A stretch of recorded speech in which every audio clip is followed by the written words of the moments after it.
என்னுடைய 20 வயதில் மேடையில் ஊர் ஊராகச் சென்று பெருந்தலைவர் காமராஜரின் புகழை பரப்புகிற ஒரு தெருப்பாடகனாக இருந்தவன்.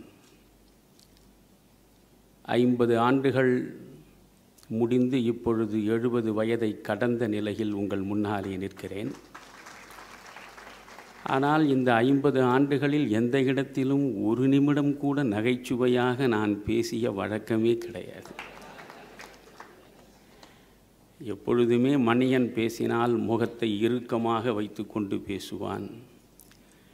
அவனுடைய முகத்தில் சிரிப்பை கூட பார்ப்பது அரிதினும் அரிது என்றுதான் பார்வையாளர்கள் சொல்ல நான் கேட்டிருக்கிறேன்.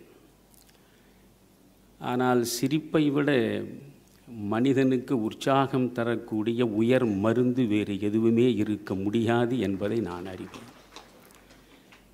நான் போற்றி வணங்குகிற அண்ணல் காந்தியடிகள் அவர்களே ஒருமுறை சார்லி சாப்ளினை சந்தித்த பிறகு சொன்னார், நகைச்சுவை உணர்ச்சி என்ற ஒன்று மட்டும் என்னிடம் இல்லாமற் போயிருந்தால் நான் எப்பொழுதோ தற்கொலை செய்து கொண்டிருப்பேன் என்று சொன்னார். எனவே இந்த தேசத்தின் விடுதலைக்காக தன்னுடைய வாழ்வையே வேள்வியாக மாற்றிக்கொண்ட அந்த மகத்தான மனிதர் கூட நகைச்சுவை உணர்ச்சி நிரம்பியவராகத்தான் இருந்திருக்கிறார். எனவே இந்த நகைச்சுவை உணர்ச்சி விரவி கிடக்கக்கூடிய இந்த அரங்கத்தில் ஒரு சிறிதும் நகைச்சுவைக்கு இடமே இல்லாமல் பொருத்தமற்று நான் உங்கள் முன்னாலே பேச நிற்கிறேன் என்பது எனக்கு புரிகிறது. என்னை பொறுத்தவரையில் ஓர் இலக்கியத்தை வாசிக்கிற பொழுது கூட ஒரு நாணயத்திற்கு 2 பக்கங்கள் உண்டு. அதைப்போல்தான் இலக்கியத்திற்கும் அறிவுறுத்தல் என்பது ஒரு பக்கம், இன்புறுத்தல் என்பது மறுபக்கம். ஆனால் நாம் தொடர்ந்து இன்புறுத்தலில் ஈடுபட்டு கொண்டே அறிவுறுத்தலை மறுதலித்து விட்டோம். அறிவுறுத்தலை மறுதலித்ததனுடைய விளைவுதான் நம்முடைய தமிழ் சமூகத்தினுடைய பண்பாடு கொஞ்சம் கொஞ்சமாக கால நடையில் சிதைந்து சீரழிந்து வருகிறது. அதை நாம் இன்னமும் கவலையோடு கண்காணிக்கவில்லை என்றுதான் நான் நினைக்கிறேன். பொருளாதாரத்தில் நாம் வீழ்ச்சியுற்றாலும் ஒரு கட்டத்தில் எழுந்து நின்று விடலாம். ஆனால் பண்பாட்டுத் துறையில் நாம் வீழ்ச்சியை அடைந்து விட்டால் மறுபடியும் எழுந்து நிற்பதற்கு இன்னும் 2000 ஆண்டுகள் ஆகும். 2000 ஆண்டுகளாக நம்முடைய முன்னோர்கள் யோசித்து யோசித்து சிந்தித்தவற்றுளெல்லாம் சிறந்தவற்றையும் அறிந்தவற்றுளெல்லாம் சிறந்தவற்றையும் கொண்டு சேர்த்து உருவாக்கியதுதான் பண்பாடு. ஒரு சமுதாயத்தின் உயர் ஒழுக்கங்களின் வெளிப்பாடுதான் உண்மையான பண்பாடு. அந்த உண்மையான பண்பாட்டினுடைய நல்லடையாளம் நற்சிந்தனை, நற்சொல், நற்செயல், இந்த 3ம் தான். ஆனால் இன்றைக்கு இருக்கக்கூடிய இளைய சமூகம், குறிப்பாக என்னுடைய வாழ்கால சமூகம் எந்த வழியில் சென்று கொண்டிருக்கிறது என்பதை பார்க்கிற பொழுது நான் மனம் வருந்துகிறேன். அதனால் நான் பேசுகிற மேடைகளிலெல்லாம் இன்புறுத்தல் என்பதற்கு இடம் தராமல் அறிவுறுத்தலுக்கு மட்டுமே அதிகமான இடத்தை தருகிறேன். அதுதான் அடிப்படை காரணம். நகைச்சுவையோடு எனக்கு பேச வராதே என்று சொன்ன பொழுது, நீங்கள் சிவாஜி கணேசனை பேசலாம், எங்களுக்கு சிவாஜி கணேசனை நிரம்ப பிடிக்கும். உங்களுக்கு பிடித்த கண்ணதாசனை பேசலாம், அவரையும் எங்களுக்கு பிடிக்கும் என்று அவர் சொன்னார். அதற்கு பிறகுதான் நான் உடனடியாக சொன்னேன், ஒரு கவிஞன், ஒரு கலைஞன் என்று ஒரு தலைப்பை வைத்து கொள்ளலாம் என்று. ஆனால் இதில் உள்ள சிக்கல், கண்ணதாசனை பற்றி மட்டுமே நான் 3 மணி நேரம் பேசுவேன், சிவாஜி கணேசனை பற்றியும் 3 மணி நேரம் பேசுவேன். ஆனால் இப்பொழுது உங்களை அப்படியெல்லாம் பரிசோதிக்க நான் விரும்பவில்லை. ஒவ்வொருவரை பற்றியும் 30 நிமிடங்கள் சுருக்கமாக, அதே நேரத்தில் செறிவாக உங்களிடம் கொண்டு வந்து சேர்த்துவிட முயல்கிறேன். முதலில் ஒரு கவிஞன். பாரதிதாசனுக்கு பின்னால் தமிழ் கூறும் நல்லுலகம் நெஞ்சில் வைத்து போற்றக்கூடிய மகத்தான கவிஞர் கண்ணதாசன். என் பள்ளி பருவம் தொட்டே நான் கண்ணதாசனில் கரைந்து போனவன். ஏறக்குறைய கண்ணதாசன் எழுதிய திரைப்பட பாடல்களில் 3/4 பகுதியாவது எனக்கு என் பள்ளி பருவத்திலும் கல்லூரி பருவத்திலும் மனப்பாடமாகவே இருந்தது. அந்த பாடல்களை வைத்துக்கொண்டுதான் என்னுடைய தமிழ் அறிவே கண்விழித்தது என்று சொல்வதில் எனக்கொன்றும் வெட்கமில்லை. அதற்கு பிறகு நான் கண்ணதாசனுடைய கவிதைகளுக்குள்ளே சென்றேன். கண்ணதாசனின் கவிதைகளை வாசிப்பதில் இருக்கக்கூடிய ஒரு சுகானுபவம், அதை நீங்கள் அனுபவித்தால்தான் தெரியும். கண்ணதாசனுக்கென்று ஒரு நடை உண்டு. நீங்கள் புதுக்கவிதை என்று பல பேர் எழுதுகிறார்களே, கண்ணதாசனுடைய உரைநடையே புதுக்கவிதை தான். ஆனால் இதில் என்ன வியப்பு என்றால், இவ்வளவு அழகாக, இவ்வளவு செறிவாக, பாமர மக்களும் புரிந்து கொள்ளுகிறார் போல் மிகச்சிறந்த தத்துவங்களையும் எளிமையாக வழங்கிய கண்ணதாசன் பேனா எடுத்து எழுதியதில்லை என்பதுதான் அதிசயத்திலும் அதிசயம். எந்த படைப்பாளியாக இருந்தாலும் பேனா பிடித்து நிரம்ப யோசித்ததன் மூலமாக அந்த படைப்பை உள்ளுக்குள்ளேயே உருவாக்கி அதை அவர்கள் எழுத்தில் வடிக்கத் தொடங்குவார்கள். தொடக்க காலத்தில் கண்ணதாசன் பேனா பிடித்து எழுதியிருப்பார். ஆனால் ஒரு குறிப்பிட்ட காலத்திற்கு பிறகு அவர் பேனா பிடித்து எதையும் எழுதியதில்லை. அவர் சொல்லுவார், சொல்வதை உதவியாளர் எழுதுவார். ஆற்றுக்கான நடையில், அழகு தமிழில் ஒரு நொடி கூட இடைவெளியின்றி அந்த தமிழ் வெள்ளமென பொங்கி பிரவாகமாக பெருக்கெடுத்தது என்றால் அது இறைவன் அந்த மனிதனுக்கென்றே அளித்த அரிய வரம் என்றுதான் நான் கருதுகிறேன். மற்ற கவிஞர்களுக்கும் கண்ணதாசனுக்கும் என்ன வேறுபாடு? இன்றைக்கும் பல கவிஞர்கள் இருக்கிறார்கள். மற்ற கவிஞர்கள் தங்களுக்கு முன்னாலே இருந்த படைப்பாளிகள், கவிஞர்கள் ஆகியவர்களை படித்து அவற்றை அடிப்படையாக வைத்து பேனா பிடித்து எழுதத் தொடங்கியவர்கள், படித்ததை வைத்து எழுதுபவர்கள். ஆனால் கண்ணதாசனை பொறுத்தவரையில் தன் வாழ்காலம் முழுவதும் சேமித்து வைத்த அனுபவத்தை சாராக்கி மக்களிடம் கொண்டு வந்து சேர்த்தவன். அனுபவம். அவனே ஒரு இடத்தில் சொல்கிறான், நான் அறிவியல் மேதை இல்லை, ஆனால் நான் ஒரு அனுபவ மேதை. என்னுடைய வயலில் விளைந்த விளைச்சலை கொண்டுதான் உங்கள் பசியாற்றுவதற்கு நான் படைக்கிறேன் என்கிறான். உங்கள் சிந்தனை பசிக்கு உணவை நான் எங்கிருந்து கொண்டு வருகிறேன் தெரியுமா? என் சொந்த அனுபவத்திலே இருந்து. பலதரப்பட்ட அனுபவங்களை பெற்றவன் கண்ணதாசன். கண்ணதாசன் தன்னுடைய அனுபவங்களின் முரண்பாடுகளை அவ்வளவு அழகாக ஒரு கவிதையிலே சொல்லுவான். ஆற்றிலும் குளித்தேன், சேற்றிலும் குளித்தேன். அந்த முரண்பாட்டை நீங்கள் பாருங்கள். ஒரு மனிதன் சுத்தமாக இருக்க வேண்டும் என்றால் ஆற்றில் மட்டும்தான் குளிப்பான். ஒருபோதும் அவன் சாக்கடையில் கால் வைக்க மாட்டான், சேற்றை எடுத்து பூசிக்கொள்ள மாட்டான். ஆனால் கண்ணதாசன் சொல்கிறான், நான் ஆற்றிலும் குளித்தேன், சேற்றிலும் குளித்தேன், காற்றிலும் பறந்தேன், கல்லிலும் நடந்தேன், ஊற்று புனலில் ஒளியினை கண்டேன், மாற்று பொன்னிலும் மாசினை பார்த்தேன். பார்த்தது கோடி, பட்டது கோடி, சேர்த்தது என்ன சிறந்த அனுபவம். எனவே முரண்பட்ட அனுபவங்களின் அடிப்படையில் முகிழ்த்த ஞானம், அந்த ஞானத்தின் வெளிப்பாடுதான் கண்ணதாசனிடமிருந்து வந்து விழுந்த கவிதைகளும் திரைப்பட பாடல்களும். அனுபவத்தை பற்றி கண்ணதாசன் ஒரு அழகான கவிதை எழுதியிருக்கிறார். பல மேடைகளில் பலரும் அதை பயன்படுத்தி இருக்கிறார்கள். இறைவனுக்கும் இறைவனை தொழக்கூடிய ஒரு சாதாரண பக்தனுக்கும் இடையே நடக்கக்கூடிய உரையாடல் போன்று அந்த கவிதை ஓடும்.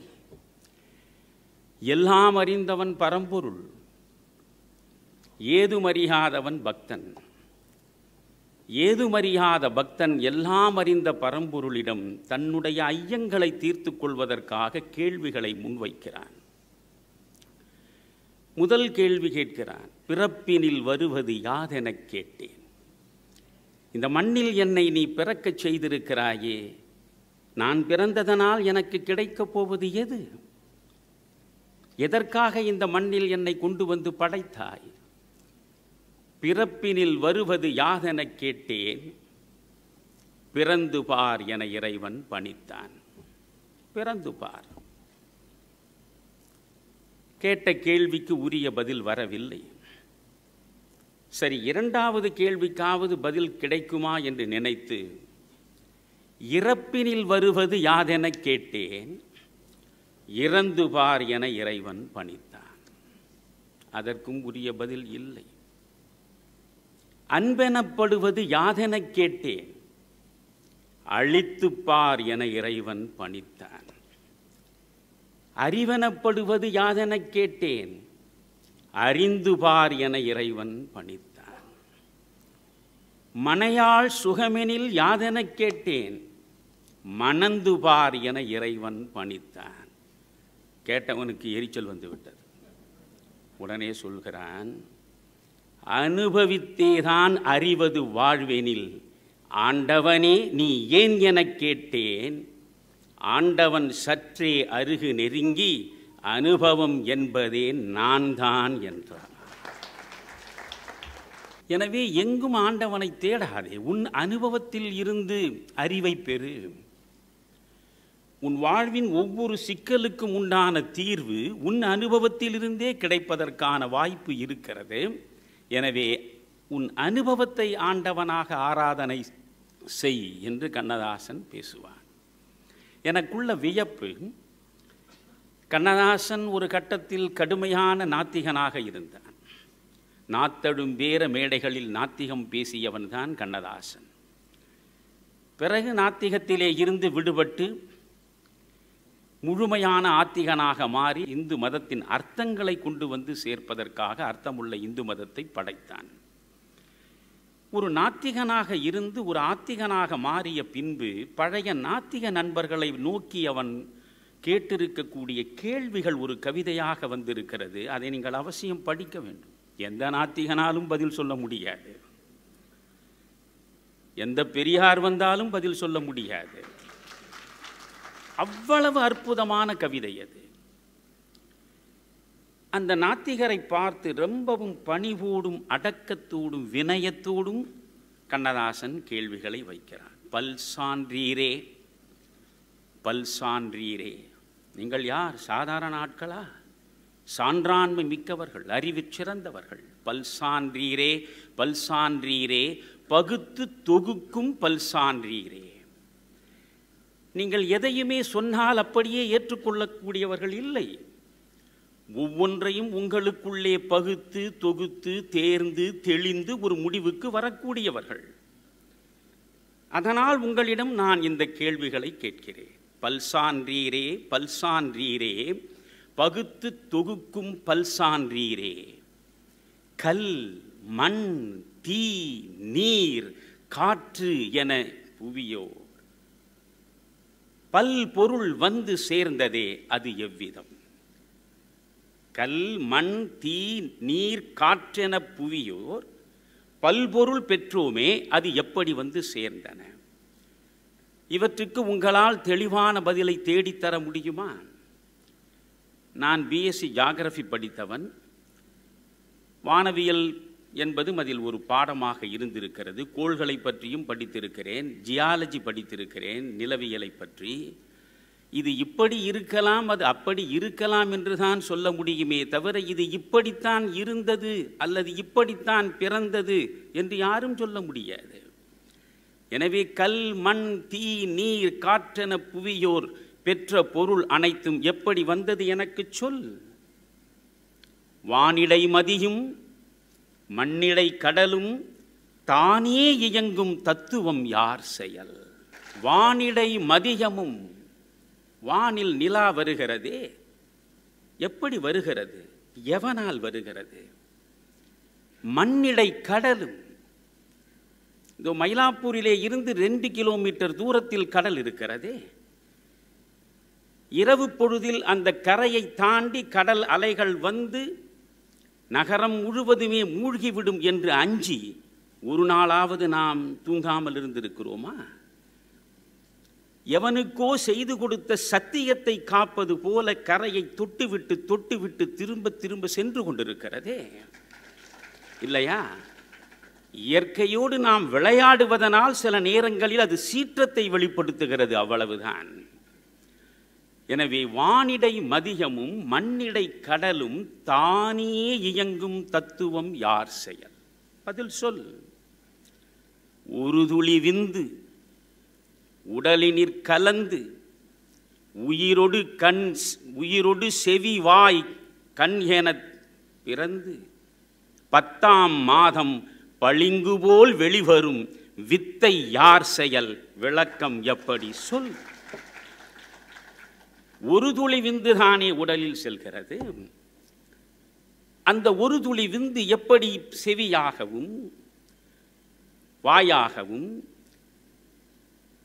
நாசியாகவும் மெய்யாகவும் உயிர் உடலாகவும் எப்படி உருப்பெற்றது? இதற்கு எனக்கு பதில் சொல். அடுத்து ஒரு கேள்வி கேட்கிறான், அழகான கேள்வி. இப்பொழுது 100 வயது கடந்து அமர்ந்திருக்கிறார் அல்லவா? அவன் கேட்கிறான், 7இல் ஒருவன் 70இல் ஒருவன் தன்னை மறந்து சாவை அணைத்து போவது எவ்விடம்? போனபின் என் நிலை? சொல். ஃபர்ஸ்ட் கம் ஃபர்ஸ்ட் என்பது தானே இயற்கையாக நடக்க வேண்டும். தந்தைக்கு பிறகுதானே மகன் மரணத்தை அடைய வேண்டும். அண்ணனுக்கு பிறகுதானே தம்பி இறப்பை தழுவ வேண்டும். முதலில் வந்தவர்கள் முதலில் முடிவதும் அடுத்து வந்தவர்கள் அடுத்து தொடர்வதுமாக இருப்பதுதானே இயற்கையாக இருக்க முடியும். ஆனால் ஒருவன் 70 வயதில் இருக்கிறான், 7 வயதில் அடுத்தவன் செத்து விடுகிறானே. தந்தை இருக்கிறான், மகன் சாகிறான். அண்ணன் இருக்கிறான், தம்பி சாகிறான். எப்படி? 7இல் ஒருவன் 70இல் ஒருவன் தன்னை மறந்து சாவை அணைத்து போவது எவ்விடம்? போனபின் என் நிலை? சொல். கோடை வசந்தம் குளிர்பனி பூமழை மாறுவதெங்கனம் மாற்றுவதெவ்விதி? சொல். மனித வாழ்வில் ஒரு பருவம் போனால் மீண்டும் வராது, இல்லையா? சென்றுவிட்ட இளமை மறுபடியும் திரும்புமா என்ன? ஒவ்வொரு பருவமும் மனித வாழ்வில் சென்றால் வராது. ஆனால் இயற்கையில் ஒவ்வொரு பருவமும் திரும்ப திரும்ப வருகிறதே. கோடை போனால் மீண்டும் கோடை வரும், வசந்தம் போனால் வசந்தம் வரும், மழைக்காலம் போனால் மழைக்காலம் வரும், குளிர்காலம் போனால் குளிர்காலம் வரும். கோடை வசந்தம் குளிர் பனி பூ மழை தோன்றும் வெங்கனம் மாற்றியது யார்? எந்த விதி இதை மாற்றிக் கொண்டிருக்கிறது? இப்படி வரிசையாக கேட்டுவிட்டு கண்ணதாசன் அதை அழகாக முடிப்பான். சந்திர மண்டலம் தெளிந்த ஞானம் சாவை தடுக்க சக்தி இல்லாததே. சந்திர மண்டலத்திற்கே நம்முடைய அறிவியல் சென்று சேர்ந்து விட்டது. ஆனால் இன்று வரையில் சாவை தடுக்கக்கூடிய சக்தி மனிதனிடம் வந்து வாய்க்கவில்லையே. சந்திர மண்டலம் தெளிந்த ஞானம் சாவை தடுக்க சக்தி இல்லாததேன். உங்கள் விஞ்ஞானத்தால் விவரம் அறிந்து எங்கள் அஞ்ஞானத்தை அகற்ற மாட்டீரோ?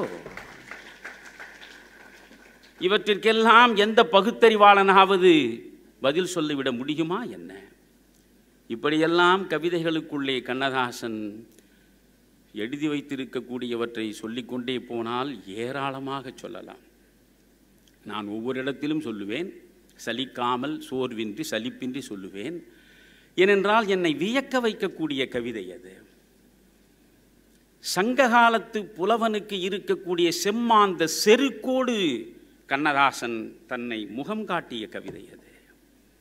நான் யார்? நீங்கள் நினைக்கிறார் போல் ஒரு சாதாரண நரம்போடும் எலும்போடும் சதையோடும் உலவிக் கொண்டிருக்கிற மனிதன் என்று நினைக்கிறீர்களா? நான் யார்? கவிஞன் யானோர் கால கணிதம் கருப்படு பொருளை உருப்பட வைப்போர் புவியில் யானுமோர் புகழுடை தெய்வம் பொன்னினும் விலைமிகு பொருள் என் செல்வம். இவை சரியென்றால் இயம்புவதென் தொழில், இவை தவறானால் எதிர்ப்பதென் வேலை. ஆக்கல் அழித்தல் அழித்தல் இம்மூன்றும் அவனும் யானுமே அறிந்தவை அறிக. செல்வர்தம் கையில் சிறைப்பட மாட்டேன், பதவி வாளுக்கு பயப்பட மாட்டேன். பாசம் மிகுத்தேன், பற்றுதல் மிகுத்தேன், ஆசை தருவன அனைத்தும் பற்றுவேன். உண்டாயின் பிறர் உண்ணத் தருவேன், இல்லாயின் எமர் இல்லம் தட்டுவேன். வண்டாய் எழுந்து மலர்களில் அமர்ந்து வாய்ப்புறம் தேனை ஊர்ப்புறம் தருவேன். பண்டோர் கம்பன் பாரதி தாசன் சொல்லாதன சில சொல்லிட முனைவேன். வளமார் கவிகள் வாக்கு மூலங்கள் இறந்த பின்னாலே எழுதுக தீர்ப்பு. கல்லாய் மரமாய் காடு மேடாக மாறாதிருக்கையான் வனவிலங்கல்ல. மாற்றம் எனது மானிட தத்துவம், மாறும் உலகின் மகத்துவம் அறிவேன். எவ்வவை தீமை எவ்வவை நன்மை என்பதறிந்து ஏகுமென் சாலை. தலைவர் மாறுவர், தர்பார் மாறும், தத்துவம் மட்டுமே அட்சய பாத்திரம். கொள்வோர் கொள்க, குறைப்போர் குறைக்க, உள்வாய் வார்த்தை உடம்பு தொடாது. நானே தொடக்கம், நானே முடிவு, நான் உரைப்பதுதான் நாட்டின் சட்டம் என்று சொன்னவன் கண்ணதாசன். இந்த கவிதையை நீங்கள் திரும்ப திரும்ப படித்து பாருங்கள். தன்னுடைய கவிதையின் ஆற்றலை, படைப்பாற்றலை முழுமையாக உணர்ந்து அவன் வடித்து கொடுத்த அழகான கவிதை அது. அதைத்தான் சினிமா பாடலிலும் அவனே பாடுகிறான். இரத்த திலகம் படத்தில் கண்ணதாசனே வந்து நின்று கொண்டு கல்லூரி விழாவில் பாடுவது போன்று இந்த பாடல் இருக்கிறதே. ஒரு கோப்பையிலே என் குடியிருப்பு, ஒரு கோலமையில் என் துணை இருப்பு, இசை பாடலிலே என் உயிர் துடிப்பு, நான் பார்ப்பதெல்லாம் அழகின் சிரிப்பு என்று பாடுகிற அந்த பாடலில், நான் பாமர ஜாதியில் தனி மனிதன், நான் படைப்பதனால் என் பேர் இறைவன்.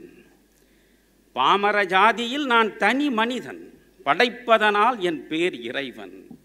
மானிட இனத்தை ஆட்டி வைப்பேன், அவர் மாண்டு விட்டால் அதை பாடி வைப்பேன். நான் நிரந்தரமானவன், அழிவதில்லை, எந்த நிலையிலும் எனக்கு மரணமில்லை என்று பாடியவன் கண்ணதாசன். உலகத்தின் பல நாடுகளுக்கு செல்லக்கூடிய வாய்ப்பை இறைவன் எனக்கு வரமாக வழங்கி இருக்கிறான். எனக்குள்ள வியப்பு, எந்த நாட்டில் எந்த தமிழனை நீங்கள் சந்தித்தாலும், எந்த தமிழனுடைய காரில் ஏறி நீங்கள் சென்றாலும் அவன் உடனே போடுவது கண்ணதாசன் பாட்டாகத்தான் இருக்கும். பல தமிழ்ச்சங்க அமைப்புகளில் பாரதி குறித்து நான் பேசினால் 1000 பேர் வருவார்கள். பாரதிதாசன் குறித்து பேசினால் 500 பேர் வருவார்கள். கண்ணதாசனை பற்றி பேசினால்தான் 5000 பேர் வருவார்கள். பாரதியை விட கண்ணதாசன் உயர்ந்த படைப்பாளி கிடையாது. பாரதிக்கு பக்கத்திலே கூட கண்ணதாசனை நிறுத்த என் நெஞ்சுக்கு இயலாது. ஆனால் கண்ணதாசனுடைய திரைப்பட பாடல்களின் மீது அப்படி ஒரு ஈடுபாடு. ஒவ்வொரு பாட்டிலும் அவனவன் சொந்த முகத்தை பார்க்கிறான். அதுதான் இங்கே இருக்கிற சிறப்பே. அவனுடைய துயரம், அவனுடைய சோகம், அவனுடைய அனுபவங்களை அவன் பாட்டாக எழுதுகிறான். அதை கேட்க கேட்க ஒவ்வொருவனுக்கும் அந்த பாட்டில் தன்னுடைய சோகமும் தன்னுடைய அனுபவமும் தன்னுடைய முகமும் வெளிப்படுகின்ற காரணத்தினாலே தான் கண்ணதாசனோடு 2 தமிழ் சமூகம் கலந்து விட்டது. இன்றைக்கு சினிமா பாடல்களை எவ்வளவோ பேர் எழுதி கொண்டிருக்கிறார்கள் பொறுப்பற்று. ஆனால் ஒரு சினிமா பாடலை எழுதுவதற்கு கண்ணதாசன் பேனா பிடிக்கிற பொழுதே யோசிக்கிறான். நண்பர்களே, படிப்பவனாலே தான் பத்திரிகை வாசிக்க முடியும், புத்தகம் வாசிக்க முடியும். ஒரு புத்தகம் படித்தவனை மட்டும்தான் பாதிக்கும், இல்லையா? ஒரு படம் கூட பார்ப்பவனை மட்டும்தான் பாதிக்கும். ஆனால் எங்கோ ஒரு குக்கிராமத்தில் இருக்கக்கூடிய ஒரு சாதாரண பாமரனின் செவிகளில் கூட சென்று சேரக்கூடிய ஆற்றலை பெற்றதாக சினிமா பாடல் இருக்கிறது. அந்த சினிமா பாடலை எவ்வளவு பொறுப்புணர்வோடு படைக்க வேண்டும் என்ற புரிதல் கண்ணதாசனுக்கு இருந்தது. சான்று உங்களுக்கு சொல்கிறேன். கண்ணதாசனை பொறுத்தவரையில் அவனுடைய கவிதைகளை நீங்கள் எடுத்துக்கொண்டால் வெறும் புலம்பல் தான். 7 கவிதை தொகுதிகளையும் முழுமையாக நான் வாசித்திருக்கிறேன். முடிந்தவரை மனதுக்குள் கொண்டு வந்து வைத்திருக்கிறேன். தன்னுடைய சொந்த வேதனைகள், சொந்த சோகங்கள், சொந்த புலம்பல்கள் ஏராளமாக அந்த கவிதைகளிலே கிடைக்கும். நினைவுகளே நினைவுகளே நின்றுவிட மாட்டீரோ, கனவுகளே கனவுகளே கலைந்து செல்ல மாட்டீரோ, இரவு பகல் இப்படி நீர் என்னை வதைப்பதனால் உறவுகளை விட்டே நான் ஓடத் துணிந்து விட்டேன். செம்மையுறும் கற்பனையில் சிறகடித்து சில நேரம் பறக்க பார்க்கின்றேன். முன்னாள் கதைகளெல்லாம் முகம் காட்டுகின்றனவே, இந்நாள் துயரமெல்லாம் இணைந்து வருகின்றனவே. பட்டகடன் தீர்ப்பேனா, பாதகரை பார்ப்பேனா, பாமரர்க்கு மேடையிலே பரிந்துரைக்கப் போவேனா, கொட்டுகின்ற தேளையெல்லாம் கும்பிட்டு நிற்பேனா, கொல்லுகின்ற சூழ்நிலையை குடித்து மறப்பேனா, சொல்லி அழுதுவிட்டால் துயரமெல்லாம் தீர்ந்துவிடும். சொல்ல ஒரு நண்பர் இல்லை, சொல்வதற்கும் வார்த்தை இல்லை, தனியே படுத்தழுது தலையணையை நனைப்பதன்றி இனியோர் பரிகாரம் எவரும் உரைப்பதில்லை. மாற்றம் ஒன்று தேடுகின்றேன், வழி ஒன்றும் காணவில்லை. ஆற்றும் வழி தேடுகின்றேன், ஆறவில்லை தேரவில்லை. காற்றொன்றை இந்த கட்டையிலே விட்டு வைத்த கூற்றுவனை காணாமல் குழப்பம் அகல்வதில்லை. இந்த புலம்பலைத்தான் நீங்கள் கண்ணதாசனில் நிறைய பார்க்க முடியும். அழுகிறான். ஷெல்லி ஒரு இடத்தில் மிக அழகாக சொல்லுவான், ஒவ்வொரு மனிதனும் ரசித்து ரசித்து படிக்கக்கூடிய படைப்பு முழுக்க முழுக்க சோக படைப்பாகத்தான் இருக்கும் என்கிறார். சோகம்தான் ஒரு மனிதனுக்குள்ளே சென்று அப்படியே உட்கார்ந்து கொள்கிறது. அதனாலேதான் கண்ணதாசனுடைய சோகம் முழுவதும் கவிதையாக வருகிற பொழுது அந்த கவிதைக்குள்ளே ஒரு தனி ஆற்றலும் இருக்கிறது. தன்னுணர்ச்சி பாடல்கள் என்பவை தமிழுக்கு புதிதல்ல. நான் பல இடங்களில் அதை சொல்லுவேன். 2000 ஆண்டுகளுக்கு முன்னாலே சங்க இலக்கியத்தை நீங்கள் புரட்டினால் புறநானூரில் அங்கவையும் சங்கவையும் அழுது புலம்பி வடித்து கொடுத்திருக்கிற பாடல் ஒன்று போதாதா? அற்றை திங்கள் அவ்வெண் நிலவில் எந்தையும் உடையேம் எம் குன்றும் பிறர்கொளார். இற்றை திங்கள் இவ்வெண் நிலவில் வென்றெறி முரசின் வேந்தர் எம் குன்றும் கொண்டார் யாம் எந்தையும் இளமே. படிக்கிற பொழுதே இருதயம் கனக்கும். பாரி மகளிர் அங்கவையும் சங்கவையும் பேசுவதாக அந்த பாடல் அவர்களே எழுதிய பாடல். சென்ற பௌர்ணமி நிலா விண்ணில் வலம் வந்த பொழுது இந்த பரம்பு மலையின் மீது என் தந்தையின் பக்கத்தில் இருவரும் நின்று ரசித்தோம். அற்றை திங்கள் அவ்வெண் நிலவில் எந்தையும் உடையே எம் குன்றும் பிறர்கொளார். இந்த பரம்பு மலை எங்களுக்கு சொந்தமாக இருந்தது, இந்த மண் எங்களுக்கு சொந்தமாக இருந்தது. எங்களை ஈண்டெடுத்த தந்தை எங்கள் பக்கத்திலே உயிரோடு நின்றான். இற்றை திங்கள் இவ்வெண் நிலவில் எந்தையும் அற்றை திங்கள் அவ்வெண் நிலவில் எந்தையும் உடையே எம் குன்றும் பிறர்கொளார். இற்றை திங்கள் இவ்வெண் நிலவில் வென்றெறி முரசின் வேந்தர் எம் குன்றும் கொண்டார் யாம் எந்தையும் இளமே. எங்கள் நிலத்தையும் பறித்து கொண்டார்கள், எங்கள் தந்தையின் வாழ்வையும் முடித்து விட்டார்கள். இன்றைக்கு மண்ணற்றவர்களாக மாறிப்போனோம், ஆதரவற்ற அனாதைகளாக அகதிகளாக மாறிப்போனோம் என்று அந்த பாடலை படிக்கிற பொழுது புலம் பெயர்ந்து நிற்கக்கூடிய ஒவ்வொருவனுடைய இருதயத்தில் பாயக்கூடிய இரத்தமும் நமக்குள்ளே வந்து சேரும். இது தன்னுணர்ச்சி தான். தன்னுணர்ச்சி பாடலை 2ஆக பிரிக்கலாம். ஒன்று புறச்சார்பு தன்னுணர்ச்சி, இன்னொன்று தற்சார்பு தன்னுணர்ச்சி. நீங்கள் புறச்சார்பு தன்னுணர்ச்சி பாடல்களை பாரதியிடம் பார்க்கலாம். எங்கோ ஒரு கண்ணற்ற ஃபிஜி தீவின் கரும்பு தோட்டத்தில் வாடி கிடக்கக்கூடிய மக்களை சிந்திக்கிற பொழுதே ரணப்பட்டு போகிறானே பாரதி. கரும்பு தோட்டத்திலே அந்த கரும்பு தோட்டத்திலே அவர் கால்களும் கைகளும் சோர்ந்து விழும்படி வருந்துகின்றனரே.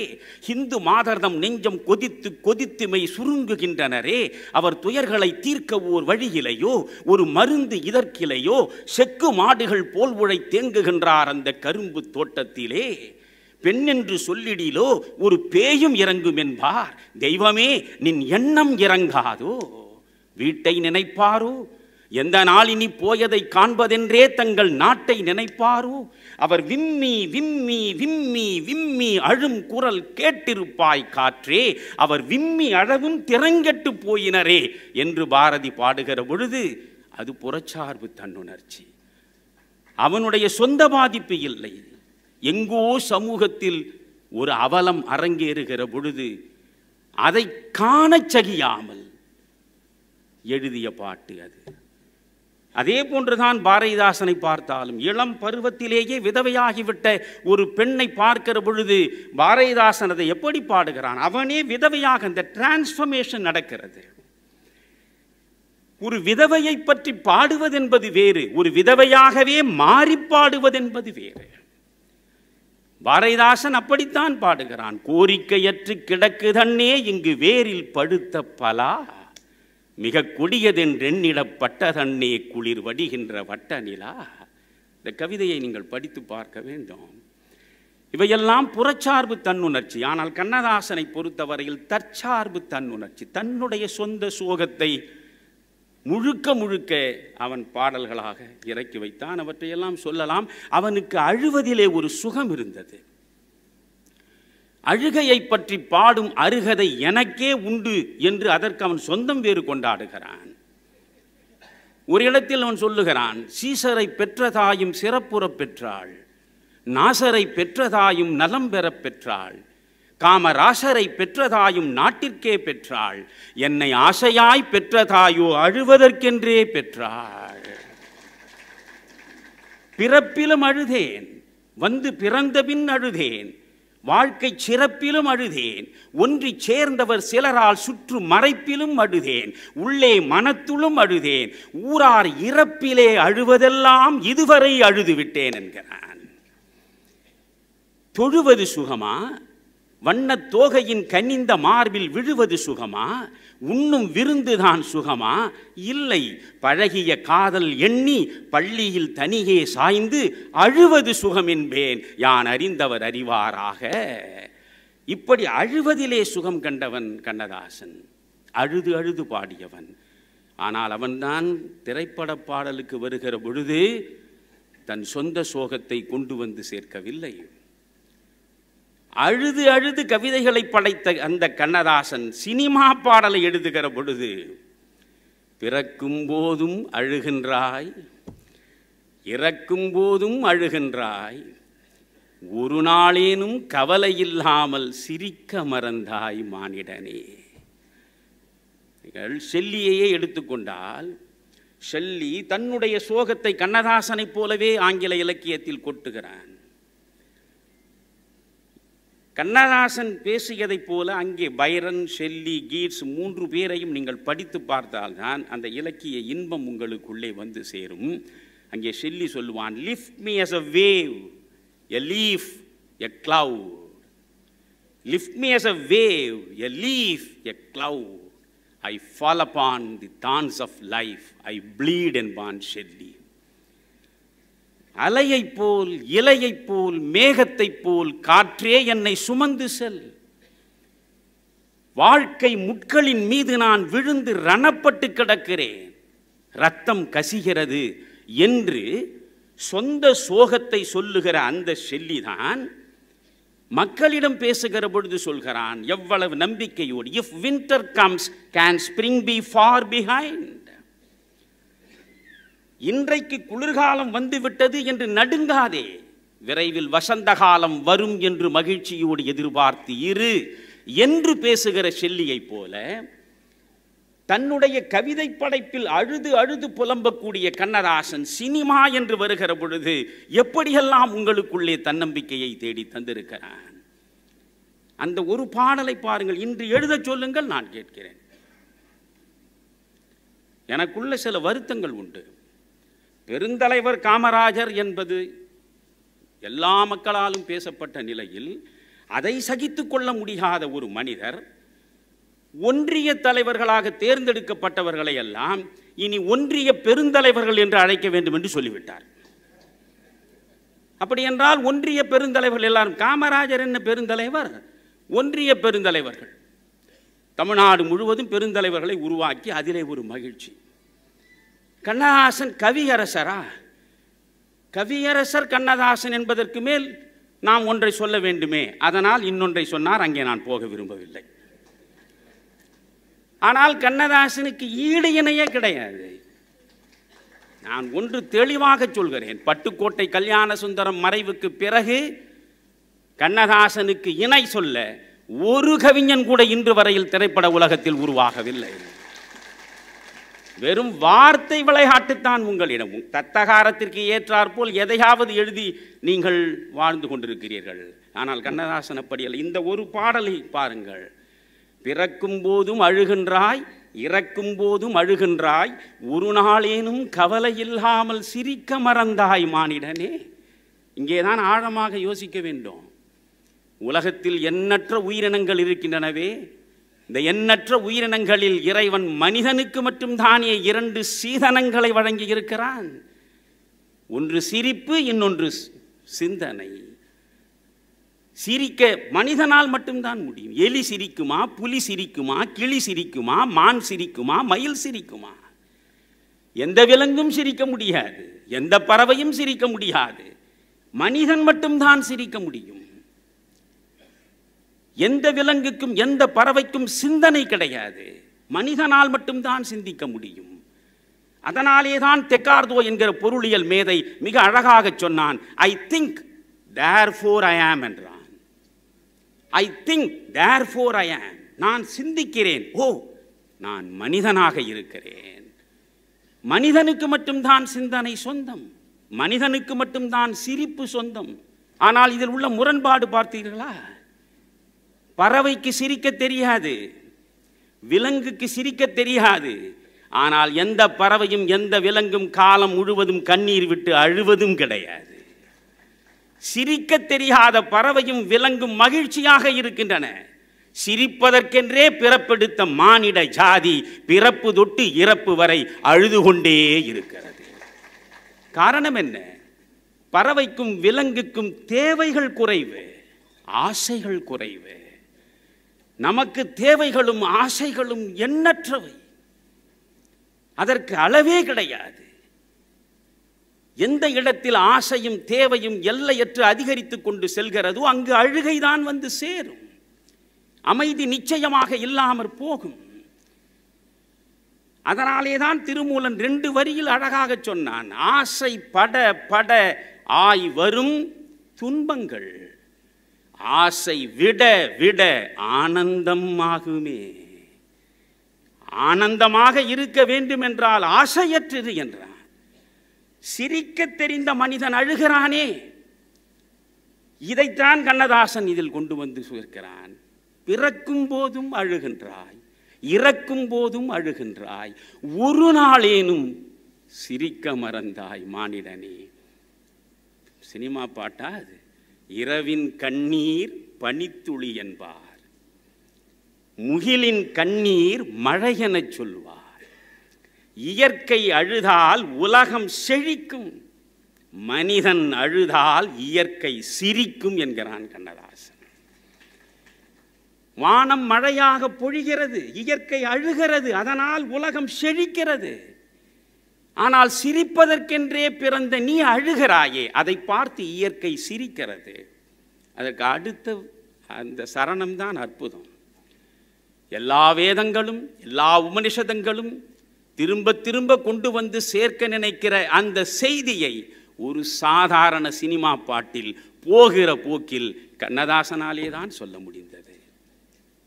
அன்னையின் கையில் ஆடுவது இன்பம், கன்னியின் கையில் சாய்வதும் இன்பம், தன்னை அறிந்தால் உண்மையில் இன்பம், தன்னலம் மறந்தால் பெரும்பேரின்பம். தன்னை அறிவதுதான் அறிவு. நீங்கள் அறிவு என்பது ஒன்று, ஞானம் என்பது ஒன்று. நாம் இப்பொழுது பிள்ளைகளை பள்ளிக்கூடங்களுக்கும் கல்லூரிகளுக்கும் அனுப்பி பல்லாயிரத்தை கொட்டி கொடுக்கிறோமே, நீங்கள் அப்படி கொட்டி கொடுப்பதன் மூலம் அந்த பிள்ளைகள் அறிவையா பெறுகிறார்கள்? சத்தியமிட்டு சொல்கிறேன், அவர்கள் பெறுவது அறிவே அல்ல. ஒரு மேடைக்கு வர வேண்டும் என்றால் 3 படி இருப்பது போலத்தான் அறிவு நிலையிலும் 3 படிகள் இருக்கின்றன. முதல் படி இன்ஃபர்மேஷன், அடுத்தது நாலேஜ், அதற்கு அடுத்தது விஸ்டம். தமிழிலும் முதற்படி தகவல், அடுத்தது அறிவு, அடுத்தது ஞானம்.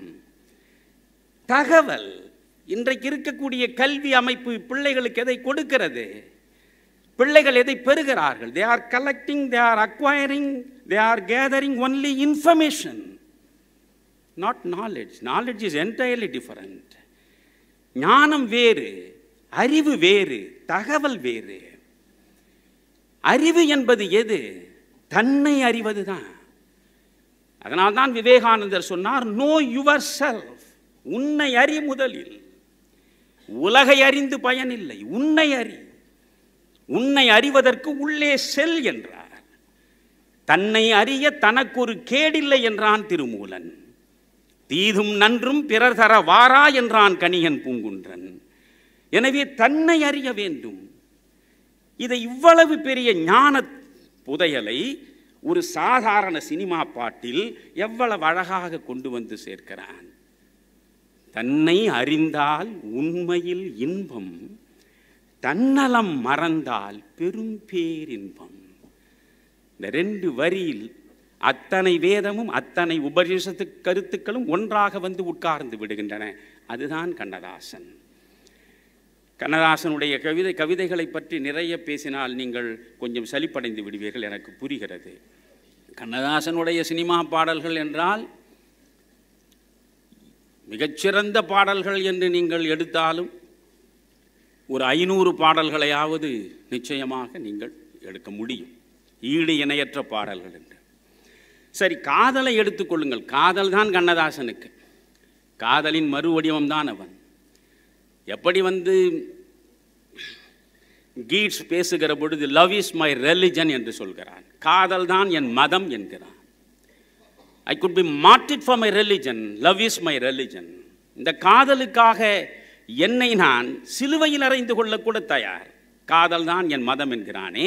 இங்கே கண்ணதாசன் இந்த மாதிரி காதல் பாடல் இன்றைக்கு ஏதாவது வருகிறதா? நீங்கள் சொல்லுங்கள். இதய கமலம் என்று ஒரு படம், இந்த படத்தில் ஒரு அற்புதமான பாடல், உங்களுக்கெல்லாம் தெரிந்த பாடல்கள் தான். ஏனென்றால் இங்கே வந்திருப்பவர்கள் பெரும்பாலும் 50 வயது கடந்தவர்களாகவே இருப்பதனால் அனைவரும் அறிந்த பாடல்கள் தான் இவை. ஆனால் உங்களுக்கு நான் ஒன்று சொல்கிறேன், நீங்கள் பாடலை கேட்ட காலம்தான் திரை உலகத்தில் இசையின் பொற்காலம். பொற்காலம் அது. ஒரு விஸ்வநாதன் ராமமூர்த்தியும் கேவி மகாதேவனும் கண்ணதாசனும் ஓரளவு வாலியும் சேர்ந்து இணைந்து உருவாக்கிய பாடல்கள் இருக்கின்றனவே, அவைதான் காதுகளை கௌரவித்தன. அது பொற்காலம். அது இந்த இதய கமலத்தில் இந்த பாடலை நீங்கள் நான் சொல்லுவேன், உலகத்தின் அனைத்து மொழிகளிலும் மொழிபெயர்க்கப்பட வேண்டிய பாடல் இது. உன்னை காணாத கண்ணும் கண்ணல்ல, உன்னை எண்ணாத நெஞ்சும் நெஞ்சல்ல, நீ சொல்லாத சொல்லும் சொல்லல்ல, நீ இல்லாமல் நானும் நான் அல்ல. யோசித்து பாருங்கள். ஒரு பெண் ஒரு ஆணிடம் சொல்வதாகவும் பொருந்தும், ஒரு ஆண் ஒரு பெண்ணிடம் சொல்வதாகவும் பொருந்தும். கணவன் மனைவியிடம் சொல்வது, மனைவி கணவனிடம் சொல்வது, தலைவன் தலைவியிடம் பேசுவது, தலைவி தலைவனிடம் பேசுவது, எப்படியும் பொருத்தி பாருங்கள். உன்னை காணாத கண்ணும் கண்ணல்ல, உன்னை எண்ணாத நெஞ்சும் நெஞ்சல்ல, நீ சொல்லாத சொல்லும் சொல்லல்ல, நீ இல்லாமல் நானும் நான் அல்ல. அடுத்துதான் அழகு. நான் இந்த பாடலை எல்லாம் கேட்கிற பொழுது கண்ணீர் விடுவேன் நண்பர்களே, கண்ணீர் விடுவேன். இங்கு நீ ஒரு பாதி நான் ஒரு பாதி, இதில் யார் பிரிந்தாலும் வேதனை பாதி. இங்கு நீ ஒரு பாதி நான் ஒரு பாதி, இதில் யார் பிரிந்தாலும் வேதனை பாதி. காலங்கள் மாறும், காட்சிகள் மாறும், காதலின் முன்னே நீயும் நானும் வேறல்ல. காலம் மாறலாம், காட்சி மாறலாம், கோலம் மாறலாம், கொள்கை மாறலாம். எந்த நிலையிலும் நீயும் நானும் இரண்டர கலந்திருக்கக்கூடிய இந்த இணைப்பும் பிணைப்பும் மாறவே மாறாது. அதில் அழகழகாக அந்த சரணங்களை நீங்கள் பார்க்க வேண்டும். ஒரு கோவில் இல்லாமல் தெய்வமும் இல்லை, ஒரு தெய்வம் இல்லாமல் தீபமும் இல்லை. நீ எந்தன் கோயில், நான் அங்கு தீபம், தெய்வத்தின் முன்னே நீயும் நானும் வேறல்ல. அங்கே அந்த சரணத்தை பாடுவது பெண். அதனால் அவள் எப்படி தன்னை உயர்த்தி கொள்வதில்லை, கணவனை உயர்த்துவது, காதலனை உயர்த்துவது. ஒரு தெய்வம் ஒரு கோவில் இல்லாமல் தெய்வமும் இல்லை, ஒரு தெய்வம் இல்லாமல் தீபமும் இல்லை. நான் உந்தன் கோயில் என்று சொல்லவில்லை அவள். நீ எந்தன் கோயில், நான் அங்கு தீபம், தெய்வத்தின் முன்னே நீயும் நானும் வேறல்ல. என் மேனியில் உன்னை பிள்ளையைப் போலே நான் வாரி அணைப்பேன் ஆசையினாலே. நீ தருவாயோ நான் தருவேனோ, யார் தந்த போதும் நீயும் நானும் வேறல்ல. அங்கே எங்காவது காமம் இருக்கிறதா? எனக்கு தயவு செய்து சொல்லுங்கள். காமம் இருக்கிறதா? காற்று வெளியிடை கண்ணம்மா என்று பாரதி கொடுத்த பாடல் முழுவதுமாக படித்து பாருங்கள். அங்கே எங்காவது காமம் இருக்கிறதா? ஒவ்வொரு வரியிலும் ஆன்மீக நேயத்தை தான் நீங்கள் அங்கே பார்க்க, இரண்டு ஆன்மாக்களின் இணைப்பையும் பிணைப்பையும் பார்க்க முடியுமே தவிர சரீரம் சம்பந்தப்பட்ட தேக சுகத்தை தழுவிய பாடல் பாரதியின் அந்த பாடலும் இல்லை, கண்ணதாசனுடைய இந்த பாடலும் இல்லை. அப்படி கண்ணதாசனுடைய பாடல்கள் பலவற்றை நாம் சொல்லலாம். காதலுக்கென்று சொன்னால் நிறைய பாடல்களை சொல்லலாம். காதல் சிறகில் காற்றினை விரித்து வான வீதியில் பறக்கவா, அந்த ஒரு பாட்டை நீங்கள் 100 முறை கேட்டு பாருங்களேன். காதல் சிறகை காற்றினில் விரித்து வான வீதியில் பறக்கவா, கண்ணில் நிறைந்த கணவனின் மார்பில் கண்ணீர் கடலில் குளிக்கவா. அந்த வார்த்தை எவ்வளவு இயல்பாக விழுகிறது, அதைத்தான் நீங்கள் பார்க்க வேண்டும். பஞ்சு அருணாச்சலம் அவர்கள், நம்முடைய ஐயா பா லட்சுமணன் நடத்திய நிகழ்ச்சியிலே தான் பஞ்சு அருணாச்சலம் அவர்களும் இருந்தார்கள். நான் அங்கே பேசினேன் கண்ணதாசனை பற்றி. எனக்கு முன்பு பஞ்சு அருணாச்சலம் பேசத் தொடங்கினார். அப்போது சொன்னார், கண்ணதாசனுக்கு நீண்ட காலம் நான் பாடல் எழுதுகிற பணியை செய்தேன். ஆனால் கண்ணதாசனுக்கு யாரும் பாட்டை எழுதி பெயர் பெற முடியாது. நான் தான் சிரமப்பட்டு பல ஆண்டுகள் அவருக்கு உதவியாளனாக இருந்தேன். பல உதவியாளர்களை அவர் மாற்றிவிட்டார் அல்லது அவர்களே ஓடிவிட்டார்கள். காரணம், விஸ்வநாதன் ராமமூர்த்தியோ கேவி மகாதேவனோ தத்தகாரத்தை வாசித்து அந்த வாசிப்பு முடிகிற அடுத்த கணத்திலேயே எழுதிக்கொள் என்று பஞ்சர்ணாச்சலத்தம் சொல்லிவிட்டு ஒரு சிகரெட்டை வாயிலே வைத்து புகைத்தபடியே உடனே சொல்லுவாராம். அவர் அந்த இடத்தில் ஒரு சுவையாக சொன்னார், பால் இருக்கும், பழம் இருக்கும், பசி இருக்காது, பஞ்சனையில் காற்று வரும், அந்த பாடல் வருகிறது. இதை சொல்லும் பொழுது அவர் விறுவிறுன்னு சொல்லுவாராம். இது முழுக்க அவர் சொல்ல சொல்ல வரி வரியாக எழுதுவது சிரமம். அதனால் அதை காதில் கேட்டு உள்வாங்கியபடியே பால் இருக்கும், பழம் இருக்கும், பசி இருக்காது, பா பா பா என்று போட்டுக்கொள்வாராம். இப்படி முதல் எழுத்துக்களை மட்டுமே போட்டு பிறகு அவர் அதை ஒன்றாக சேர்த்து கொடுத்ததாலே தான் கண்ணதாசனிடம் என்னால் ரொம்ப காலம் குப்பை கொட்ட முடிந்தது. இத்தனைக்கும் கண்ணதாசனுடைய சகோதரர் மகன் அவர். இப்படி எழுதியதனாலே தான் நீங்கள் காத்திருந்த கண்கள் என்கிற ஒரு படத்தை நீங்கள் பார்த்தால், ஓடம் நதியினிலே ஒருத்தி மட்டும் கரையினிலே என்று கண்ணதாசன் சொல்ல, இவர் ஒருத்தி மட்டும் தரையினிலே என்று எழுதிவிட்டார். அந்த பாடல் பதிவாகிவிட்டது. இந்த பாடல் பதிவாகிவிட்டது. உடனே கேட்டு பதறி போனார் கண்ணதாசன். பஞ்சநாஜத்திடம் கேட்டாராம், அட பாவி, ஓடம் நதியினிலே ஒருத்தி மட்டும் கரையினிலே என்று சொன்னால் நீ தரையினிலே என்று எழுதியிருக்கிறாயே. உடனே பஞ்சநாஜலம் சொன்னாராம், என்ன பெரிய வேற்றுமை, அதுவும் கரை தான் இதுவும் தரை தான். அட பாவி, தரை எங்கு வேண்டுமானாலும் இருக்கும், கரை கடலை ஒட்டித்தானடா இருக்கும், நீர் அலையை ஒட்டித்தானே இருக்கும். அவன் ஓடத்தில் போகிறான். நான் முதல்ல என்ன சொன்னேன்? ஓடம் நதியினிலே இல்லை சொல்லியிருக்கேன். அப்போ நதியை ஒட்டி கரைதான் இருக்குமே தவிர தரை எப்படிகடா இருக்கும் முண்டம் என்று பேசியதாக பஞ்சர்ணாச்சலம் சொல்லுவார். அவ்வளவு விரைவாக நான் நினைத்து பார்க்கிறேன். பல அற்புதமான பாடல்களை எல்லாம் நாம் கேட்கிற போது இந்த பாடல் எப்படி இவ்வளவு விரைவாக வந்து விழுகிறது? யோசிப்பதற்கு கூட இடமில்லாமல் அந்த வார்த்தைகள் எப்படி வந்து விழுகின்றன. நிறைய பாடல்களை நீங்கள் கண்ணதாசனில் சொல்லிக்கொண்டே போகலாம். எனக்குள்ள பிரச்சனை என்னவென்றால் இதிலேயே அரை மணி நேரம் முடிந்து விட்டது இல்லையா? கண்ணதாசனுக்குள்ள இந்த கொஞ்சம் ஒரு 3-4 சினிமா பாடலையாவது சொல்கிறேன். அதாவது இப்பொழுது ஒரு கதையையே ஒரு பாடலில் சொல்லக்கூடிய ஆற்றல் கண்ணதாசனுக்கு இருந்தது போல் யாருக்கும் கிடையாது. நீங்கள் நானும் ஒரு பெண் படம் பார்த்துருக்கிறீர்களா? இந்த நானும் ஒரு பெண் ஒட்டுமொத்த படத்தை அந்த பெண் கருப்பாக இருக்கிற அந்த பெண்ணினுடைய இருதயத்தில் இருக்கக்கூடிய வலி முழுவதையும் எவ்வளவு அழகாக அந்த பாட்டில் இறக்கி வைத்திருப்பார் கண்ணதாசன். கண்ணா, கருமை நிற கண்ணா, உன்னை காணாத கண்ணில்லையே. 3 வரிதான். கண்ணா, கருமை நிற கண்ணா, உன்னை காணாத கண்ணில்லையே. உன்னை மறுப்பாரில்லை, கண்டு வெறுப்பாரில்லை, என்னை கண்டாலும் பொறுப்பாரில்லை. நீயும் கருப்பு, நானும் கருப்பு, ஆனால் உன்னை மறுப்பாரில்லை, உன்னை வெறுப்பாரில்லை, என்னை கண்டாலும் பொறுப்பாரில்லை.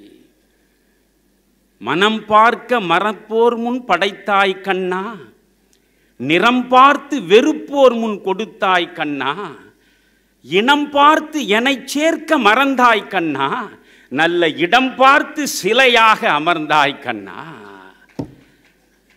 இதை யோசித்து யோசித்து சொல்வதல்ல கண்ணதாசன். மனம் பார்க்க மறுப்போர் முன் படைத்தாய் கண்ணா, நிறம் பார்த்து வெறுப்போர் முன் கொடுத்தாய் கண்ணா, இனம் பார்த்து என்னை சேர்க்க மறந்தாய் கண்ணா, நல்ல இடம் பார்த்து சிலையாக அமர்ந்தாய் கண்ணா. வந்து விழும் வார்த்தை தானாகவே அது வந்து விழும்.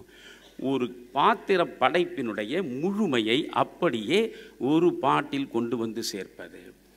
இப்பொழுது நீங்கள் தாலாட்டு பாட்டிலே இருந்து வரிசையாக பிறப்பு தொட்டு இறப்பு வரையில் கண்ணதாசனுடைய அதுதான் முதல் சரணம். அதுக்கு அடுத்த சரணம், பொன்னான மனம் ஒன்று படைத்தாய் கண்ணா, அதில் பூ போன்ற நினைவொன்று வைத்தாய் கண்ணா, கண் பார்க்க முடியாமல் மறைத்தாய் கண்ணா, எந்த கடன் தீர்க்க என்னை நீ படைத்தாய் கண்ணா. அதுதான் அடுத்த சரணம்.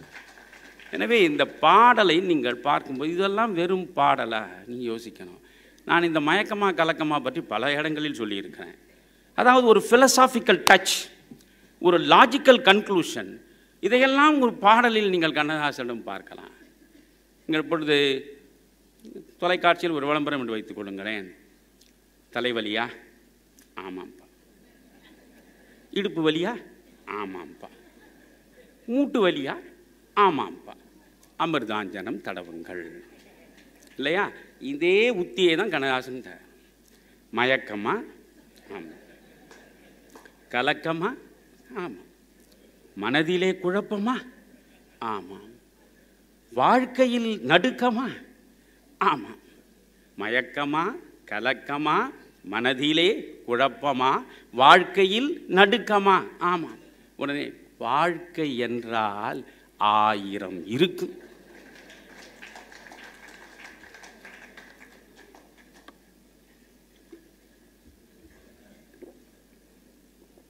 இது இருக்கும் அது இருக்கும் என்றெல்லாம் சொன்னால் அது சுவையே இருக்காது. வாழ்க்கை என்றால் 1000 இருக்கும். அடுத்த வரி தான் அழகு. வாசல் தோறும் வேதனை இருக்கும். இப்பொழுது இந்த அரங்கத்தில் நீங்கள் அமர்ந்திருக்கிறீர்கள். திடீரென்று ஒருவர் அலறி புடைத்து வருகிறார். சார், முனுசாமி இங்கே யார் சார்? முனுசாமி இருக்காரா? நான் தான் முனுசாமி. என்னையா? என்னையா நீ வீடு பற்றி எரியுது, நீங்கள் உட்காந்து மணியனுடைய பேச்சை கேட்டுக்கின்னு இருக்க. என் வீடு பற்றி எரியுதா? அடுத்த கணமே அலறி புடைத்து ஓ என்று அரற்றியபடி ஓடுவார் இல்லையா? வேகமாக ஓடுகிறார். எதிரே ஒருவர் வருகிறார். என் வீடு பற்றி எரிகிறதாமே என்று இவர் கேட்கிறார். அவர் சொல்றார், உன் வீடு மட்டும் இல்லையா, இந்த தெருவே பற்றி எரிகிறதே. ஓ, தெருவே பற்றி எரிகிறது. அவ்வளவுதான். நான் மட்டும்தான் துன்பத்தை சுமக்கிறேன் என்று நினைக்கிற பொழுதே துன்பத்தின் சுமை கூடும். என்னை போல் எல்லாரும் சுமக்கிறார்கள் என்று நினைக்கிற பொழுதே அந்த சுமையின் கனம் தானாகவே குறையும். அதைத்தான் அங்கே அழகாக சொல்கிறான். வாழ்க்கை என்றால் 1000 இருக்கும், வாசல்தோறும் வேதனை இருக்கும். வந்த துன்பம் எதுவென்றாலும் வாடி நின்றால் ஓடுவதில்லை. இது பைபிளில் வருகிறது தானே. கர்த்தர் சொல்வது, கவலைப்படுவதனால் உன் முடியில் ஒரு அங்குலத்தையாவது உன்னால் உயர்த்திவிட முடியுமா என்று கேட்கிறாரே. இங்கே வாடி நின்றால் ஓடுவதில்லை. எதற்காக கவலைப்படுகிறாய் இல்லையா? அது கடைசியில் நீங்கள் பார்த்தால் அது குமரகுருவருடைய பாடல், ஒரு 2 வரி, அதை அப்படியே எடுத்து கையாண்டிருக்கிறார். இப்படி ஒவ்வொன்றாக சொல்லிக்கொண்டே போகலாம். அன்பு கூர்ந்து நான் கண்ணதாசனை இந்த இடத்தில் நிறுத்துகிறேன். ஏனென்றால் கண்ணதாசனுடைய சினிமா பாடல்களை பற்றி பேசுவதென்றால் நீங்கள் மலர்ந்தும் மலராத என்ற தாலாட்டு பாடலிலே இருந்து தொடங்கி இறப்பு வரையில் நான் சொல்ல வேண்டும். அதை சிவாஜி கணேசனை பற்றி பேசுகிறபோது சில பாடல்களை சேர்த்து நான் சொல்கிறேன். இந்த மலர்ந்து மலர் இன்று வரை எத்தனை பேர் தாலாட்டு பாடல் எழுதியிருக்கிறார்கள்? இதற்கு இணையான ஒரு தாலாட்டு பாடல் உண்டா? அது என்ன அழகு! அது தமிழ் இலக்கியத்திலேயே காணப்படாத ஒரு கற்பனையை போகிற போக்கில் கண்ணதாசன் சினிமா பாடல் கொண்டு வந்து சேர்த்து விட்டானே. மலர்ந்தும் மலராத பாதி மலர் போல வளரும் விழிவண்ணமே, வந்து விடிந்தும் விடியாத காலை பொழுதாக விளைந்த கலையன்னமே, நதியில் விளையாடி கொடியில் தலை சீவி நடந்த இளம் தென்றலே. இதுவரை எவனும் சொல்லலையே. நதியில் விளையாடி கொடியில் தலை சீவி நடந்த இளம் தென்றலே, வளர் பொதிகை மலை கண்டு மலை தோன்றி மதுரை நகர் கண்டு பொலிந்த தமிழ் மன்றமே, யானை படை கொண்டு சேனை பலவென்று ஆளப் பிறந்தாயடா, புவியை ஆளப் பிறந்தாயடா. அந்த பாடல் முழுவதையும் நீங்கள் படித்து பார்த்தால், இப்பொழுது கூட அந்த பாடலை நீங்கள் கேட்டு பாருங்கள். அப்படியே நம்மை அறியாமல் கண்களில் கண்ணீர் வரும். எனக்கு அதில் ரொம்ப பிடித்த அந்த பாடல் வரி, என்னை அப்படி அழ வைக்கக்கூடிய இடம் எது தெரியுங்களா? அதில் சாவித்திரி பாடல். அந்த இடத்துல சிவாஜி கணேசன் சாவித்திரி ஜெயிச்சிடுறார். நிச்சயமாக நீங்கள் ஒரு கட்டம் பார்த்தீங்கன்னா சிவாஜிக்கு ஈடு சொல்லவே முடியாது. ஆனால் அந்த ஒரு இடத்துல அந்த பாடலில் சிவாஜியை விட சாவித்திரியினுடைய முகபாவம் இருக்கிறது, அற்புதம். சிறகில் என்னை மூடி அருமை மகள் போல வளர்த்த கதை சொல்லவா, கனவில் நினையாத காலம் இடைவந்து பிரித்த கதை சொல்லவா. சிறகில் என்னை மூடி அருமை மகள் போல வளர்த்த கதை சொல்லவா, கனவில் நினையாத காலம் இடைவந்து பிரித்த கதை சொல்லவா. கண்ணில் மணி போல மணியின் நிழல் போல கலந்து பிறந்தோமடா, இந்த மண்ணும் கடல்வானும் மறைந்து முடிந்தாலும் மறக்க முடியாதடா, நம் உறவை பிரிக்க முடியாதடா. இந்த சகோதர பாசத்தை எப்படி கொண்டு வந்து இந்த பாடல் ஒரு வெறும் தாலாட்டு பாடலாக இருந்து அது எங்கே போய் நிற்கிறது என்பதை பார்க்க வேண்டும். அங்கிருந்து வரிசையாக ஒவ்வொரு பாடலுக்குள்ளும் சென்றால் நேரம் அதிகமாகும். எனவே கண்ணதாசன் அங்கே நிற்கட்டும். தனியாக ஒரு முறை கண்ணதாசனுடைய கவிதைகள், கண்ணதாசனுடைய திரைப்பட பாடல்கள் என்று நான் இன்னொரு முறை வருகிறேன். வெறும் கண்ணதாசன் திரைப்பட பாடல்கள் என்று எடுத்துக்கொண்டாலே எவ்வளவோ பேசலாம். தாலாட்டு பாடலே கூட நீங்கள் பார்த்தால், நீங்கள் ஒரு தாய் குழந்தைகளும் இதற்கு இணையாக சொல்ல முடியுமா? மழை கூட ஒரு நாளில் தேனாகலாம், மணல் கூட சில நாளில் பொன்னாகலாம், ஆனாலும் அவையாவும் நீயாகுமா, அம்மா என்று அழைக்கின்ற அழகாகுமா. என்ன அழகு! இப்படி எளிமையான சொற்களில் அருமையான கருத்துக்களை சினிமா பாடலில் கொண்டு வந்து சேர்த்தவர் கண்ணதாசன். இந்த காதல் தோல்வி என்று பார்க்கும் பொழுது நான் ஏற்கனவே இசைக்கவி ரமணன் நடத்திய நிகழ்ச்சியில் கூட இவற்றை சொல்லி இருக்கிறேன். இந்த ஒரு பெண் காதல் தோற்றால் அவளுடைய மன உணர்வை எப்படி வெளிப்படுத்துவாள், ஒரு ஆண் காதலில் தோற்றால் அவன் எப்படி மன உணர்வை வெளிப்படுத்துவான் என்பதை எல்லாம் மிக மிக நுணுக்கமாக நாம் பின்தொடர்ந்து பார்த்தால்தான் கண்ணதாசன் பாடல்களை ரசிக்க முடியும். எனவே இன்னொரு தருணத்தில் அவற்றை எல்லாம் விரிவாக பேசலாம். இப்பொழுது சிவாஜி கணேசன். சிவாஜி கணேசனை பொறுத்தவரையில் சிவாஜியினுடைய படங்களை நீங்கள் 278 படங்களில் அவர் நடித்திருக்கிறார். 278 தமிழ் படங்களில்.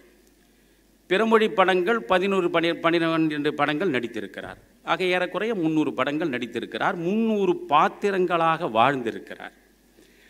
ஆனால் இதில் சிவாஜி கணேசனுடைய ஒவ்வொரு படமாக எடுத்து பார்ப்பது என்றால், நான் முழுமையாக சிவாஜி கணேசன் எப்படி நடப்பார், எப்படி திரும்புவார், எப்படி சிரிப்பார், எல்லாமே எனக்குள் இருக்கிறது.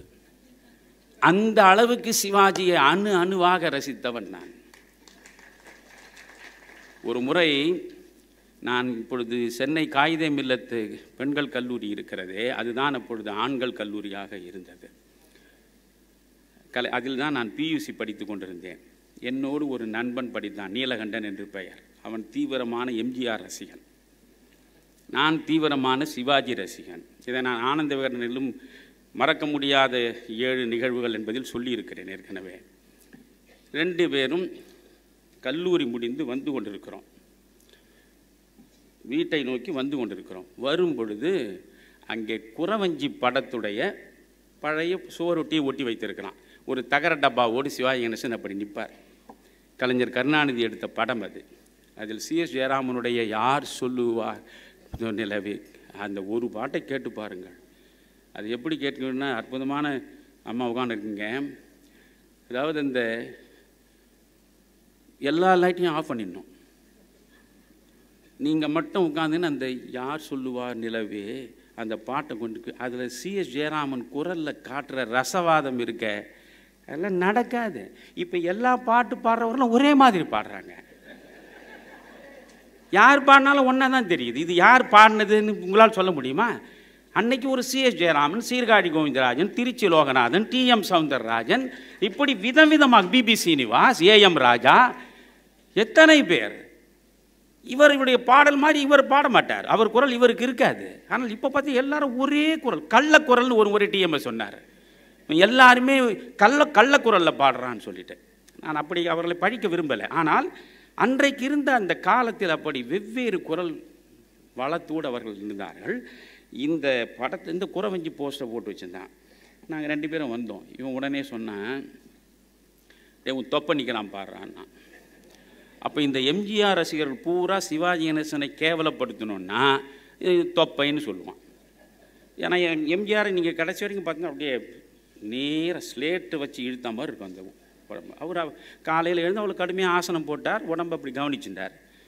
இவர் வந்து தொப்பை கணேசன்னா, உன் தொப்பை கணேசன் பாடுறான்னா.